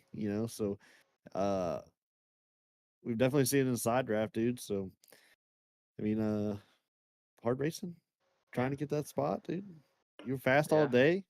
You had some different strategies, and you and Blevins both were cooking there those last yeah. 25 laps, dude. We thought you guys were gonna catch up to him. Man, I was hoping I was gonna. I was hoping my strategy would pay off because I was out front late there. But it didn't. I probably should have taken 2 in hindsight instead of 4. But yeah, I just I shouldn't feel this bad about taking third. Oh, I really It's should. racing, brother. It's racing. Hey, it's racing. All right, we're the Yeah. broadcasters. It's not our job to fucking slap you on the wrist, brother. We're here to talk about It's you okay. winning third. What I I'll will take the say, penalty Bailey, is point. you had a really fast car. You kind of started in the middle of the pack. There was a couple opportunities for you to kind of get up there with your strategy, especially like stage 2. It looked like you could have potentially got a dub there or got a free playoff point. With you trying to point your way in here, now sitting at, getting a third position out of this one, that almost all but solidifies you into the playoffs. Walk me through kind of what you were thinking going into this race. Is it all about the playoff points? Is it all about standings, or what are we Yeah, looking at here? it's about both. I mean, I knew I was fast last night, so I wanted to try to win tonight. And I really I screwed myself over the first stage by taking no tires, and I thought I could stretch it, and I didn't. It just didn't play out how I thought it would. But yeah, and then I was able to stretch out my tires in the second stage, and I was able to pick up some points there. So Hell yeah. Brian, Andy, you guys got anything? Oh, just nice racing. Just had to pull the Austin Dillon at the end, huh? I really, I mean, I really wasn't trying to. I really wasn't. I mean, did I send it? Yeah, but that's because I thought I had grip and room, and I did not. And I'm sure Chris is gonna try to get me back somehow. In all fairness, he did beat off my back bumper earlier in the race and wrecked himself, but Oh, I'm sure Hot Takes is gonna be Hot. ready for you, buddy. It's yeah, gonna be ready for you. yeah, yeah, I'm sure. It's all right. Well, congratulations on third. Good luck with whatever Chris is gonna throw at you. We're gonna get I on hope it. and I hope me and him can talk it out, because I don't think this needs to become a war, because I I don't want that. I really Nobody wants don't. that. Nobody wants that. No. no. Yeah. I'll reach out to him, and I'll try to talk to him. All right, Yeah. Bailey. Well, good job on third. We'll see you next week, buddy. Thanks, guys. Yes, sir. Yep. Congrats, Bailey. All right. And second, Andy, you ready for this one? Stephen Blevins. Stephen Blevins, here he is. Blevins, it's Andy and the boys in the booth. You got a copy. Yeah, guys, what's going on? Hey, we saw Not you much, dude. lead a lot of laps tonight. You made a late pit stop call and you worked your way forward, but then lap traffic kind of slowed down your run towards the race leader there, but you were still able to take away second, so that's pretty good. Oh, first loser all night, man. Stage in the end, but yeah, man, I overdrove my pit box there at the end, and that probably cost me that 3 seconds I was behind, Yep. and then trying to fight through the other guys. Like, man, I was right there. Yeah. Yeah, so I had been saying it all stream whenever everybody watches it back. I said Sky Motorsports, they have something up their sleeve. They did it for the second stage where you guys all pit, 5 laps in to get you guys enough to get all the way around. And then I was like, man, I know these guys got something up their sleeves. Can you walk us through what was going on with the crew chat? What you guys were thinking? Because all of you guys, at the end, you guys were all just set up, fuel saving all the way through to be there at the end to try to win this one. We all went different directions, though, man. I took 2, Bailey took 4. Like, it's like, what was the best call, man? I was trying to save time, but thankfully I did take the 2 with the overdrive, so it kept me where I was at. But and then these guys are fast, man. Just trying to keep up with them. Man, I don't know, man. That was a rough one. Well, looking at Good the run. last 30 laps, man, you were definitely the fastest car on the track, I believe. Andy could probably stat me and verify it, but I mean, dude, you were making absolute runs compared to everybody else. Gained about Yeah, the late 5.5, stop, tried to have the 6 fresher seconds tires. difference. 5.5. What? You Dude, you gained went- about 5.5 seconds to him on that last run. That was pretty impressive. Yeah. So, dude, you were fast all night. You did a lot of laps tonight. Oh, dude, we thought you were gonna get it. We thought you were gonna get to to Michael, maybe a lap or two to spare, and have a shootout between us. I, But I need another 10, man. Another 10 laps, yeah, maybe. dude, you would have had it then. A But little less lap cars, but congrats, dude, on second. Heck of a no, I appreciate, run. yeah, appreciate it, guys. Yes, sir. Any shout outs you want to make? Anybody watching? Man, just the team, man. Guys Motorsports, and that's probably it, man. Let's go back out and try again next week. Heck yeah. All right, brother. Good All racing right. tonight. Thanks. Yes, sir. Take it easy, Steven. And one more to go. The Intimidator. The winner of 4 of the last 5 races. The one. The only. The minute I stopped betting on him to start winning races. The Michael Prince. Go figure. The Intimidator. Michael Prince, Andy and the boys, you got a copy. I got you, buddy. Hey, congratulations. You got the win tonight for Side Draft Racing League at Iowa. You showed out with some incredible pace in stage number 3. Had a lot of battles to make, contact with a few drivers that set you back at some moments, but you definitely showed you were the man to beat at the end of the day and got the win. So I'm sure that feels good. Oh yeah, I was kind of worried about Blevins there at the end. I was listening to the broadcast, so that's how I was keeping up with where he was. Oh, no. Like I've got to play. Yeah. Oh yeah, Jerry Bear, you gave it all away. And but yeah, I was just trying to moderate the lead on Chris there, and I guess he ran into some lap traffic or something because he started dropping back pretty fast. So I was really just hoping to take the white flag with no yellows. Yeah, well, Michael Prince, how does it feel that ever since I stopped betting on you to start winning races, you are now 4 for the last 5? How does that make you feel versus also me, who I had so much money on early on, and it took me to stop betting on you for you to start winning? Man, that that is kind of crazy. It works out like that, but it is what it is. Yeah, it's okay. It just hurts my pocketbook. DraftKings, I'm just paying the CEO of DraftKings, kid to go to college now, but, it's all right.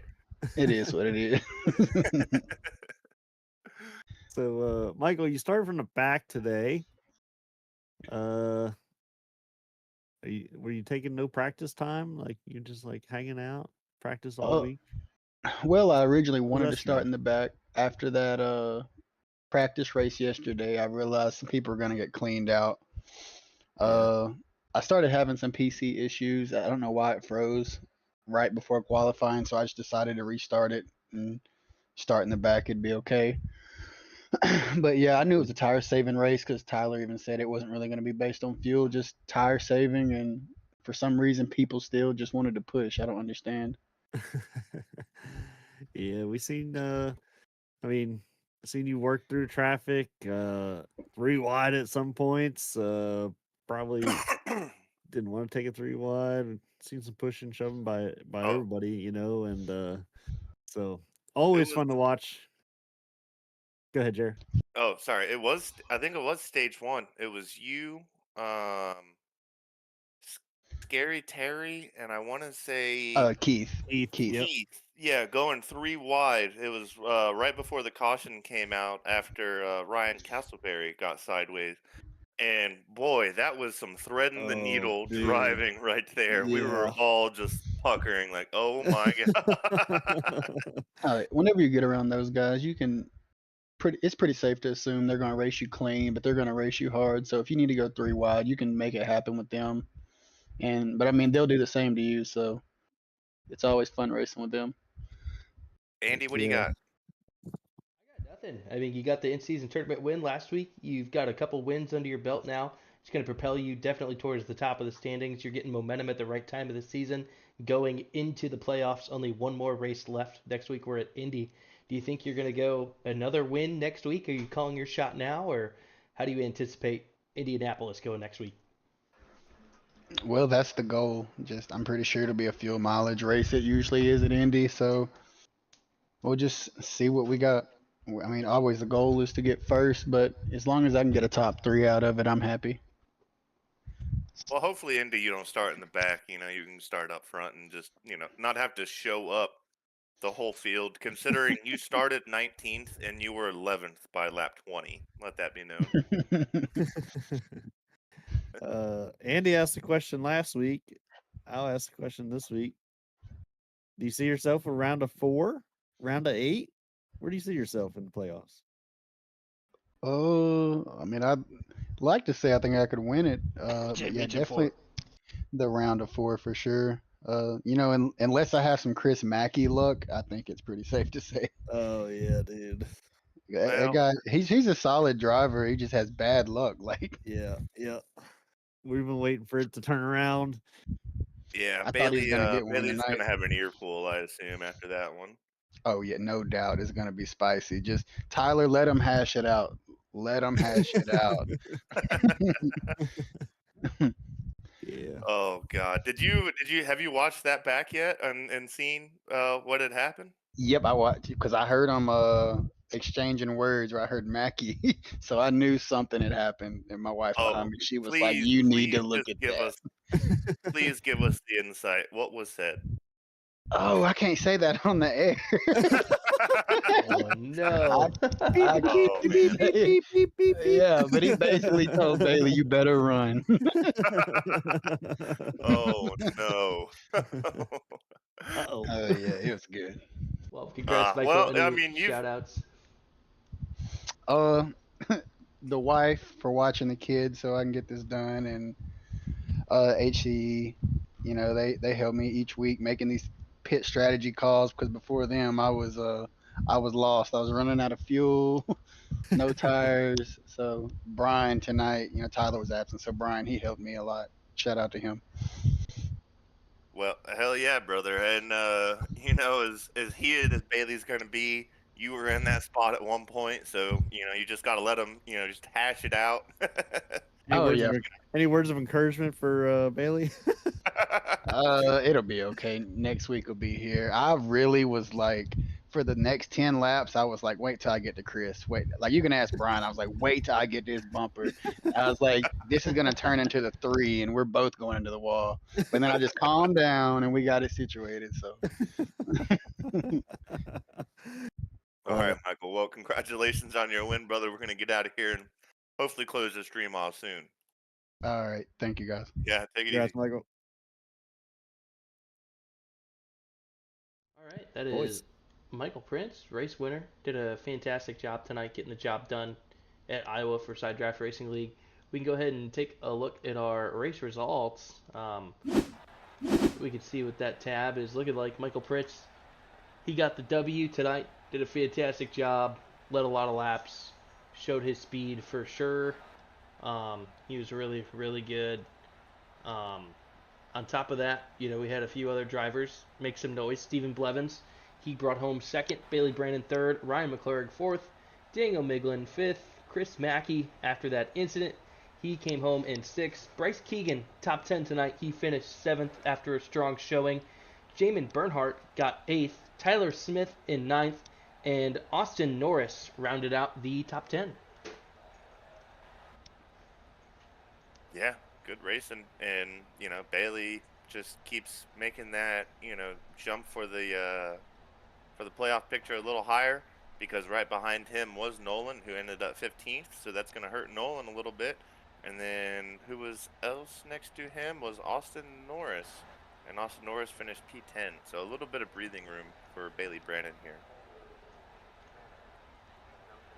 Yep, well, this is Andy and the boys up in the booth. We're going to be signing off after this race for Side Draft Racing League at Iowa. We hope everybody enjoyed it. It was a fun broadcast tonight, so be sure to check us out on Facebook at B.A.C. Casting and Drafting or at BACRacing.com for all of your needs for sim racing broadcasting. And then also on our Facebook page, we post a lot of updates and information about the leagues that we broadcast for. So hope to see you all on there. Give us a follow and get a new little hub for getting some information. So thanks everybody for joining in. It's Andy in the booth. We're going to be signing off. Thanks, guys. See ya. Bye.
channel. A race day parade, turning asphalt and cold cans into memories made.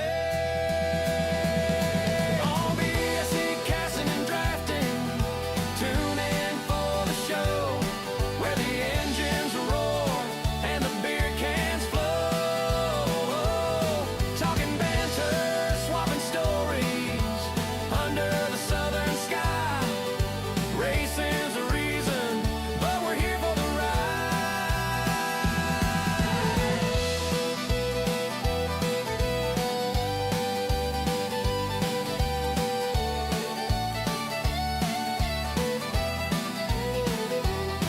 It's more than just NASCAR.